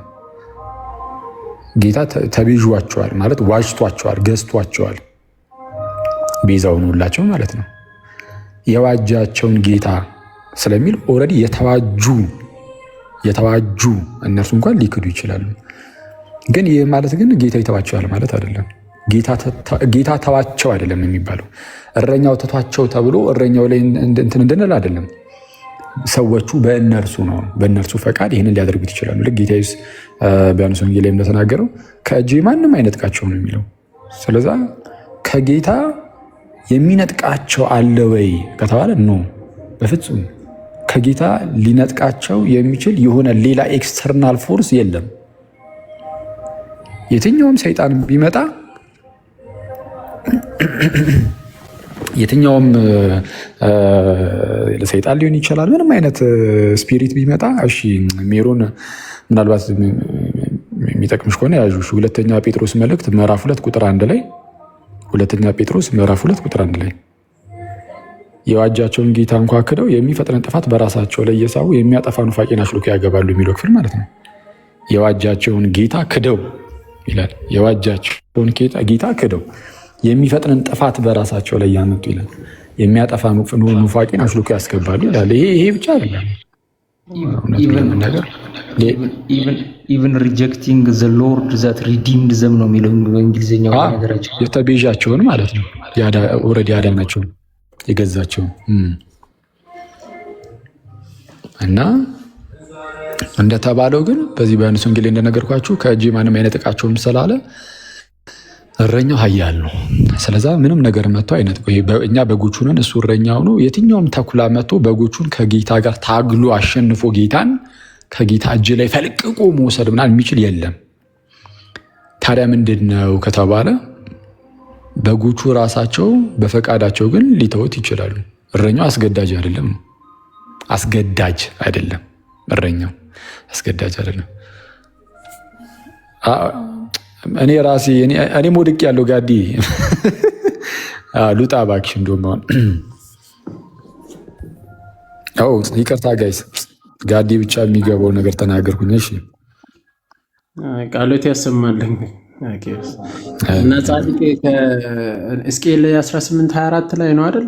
ጻድቅ ከጽድቁ ቢመለስ ኃጢአትን ቢሰራ ይጠፋል እንጂ እንደማይድን ማለት ነው። በመጀመሪያ ጽድቁ እንደማይድን እንደሚጠፋ ነው የሚናገረው ሕዝቅኤል 18:24 ላይ። ጻድቅ ከጽድቁ ቢመለስ ኃጢአትን ቢሰራ በእርኩሰቱ ይጠፋል እንጂ አይድንም፣ ካልተመለሰ ማለት ነው። ከተመለሰ ግን ድህነትን እንደሚያገኝ ያስቀምጣል። ትንቢተ ሕዝቅኤል ምዕራፍ 18 ቁጥር 24። ቀድሞ ጻድቅ ነበረ፣ ከጻድቁ ተመለሰ፣ እርኩሰትን ሰራ፣ ይጠፋል ማለት ነው። ሜቢ ሜሮን ልኬልሻለሁ፣ እንትን ግቢ ጠይቂ፣ ሞር እኔ ብትጠይቂ በጣም ደስ ይለኛል። ኦፕንሊ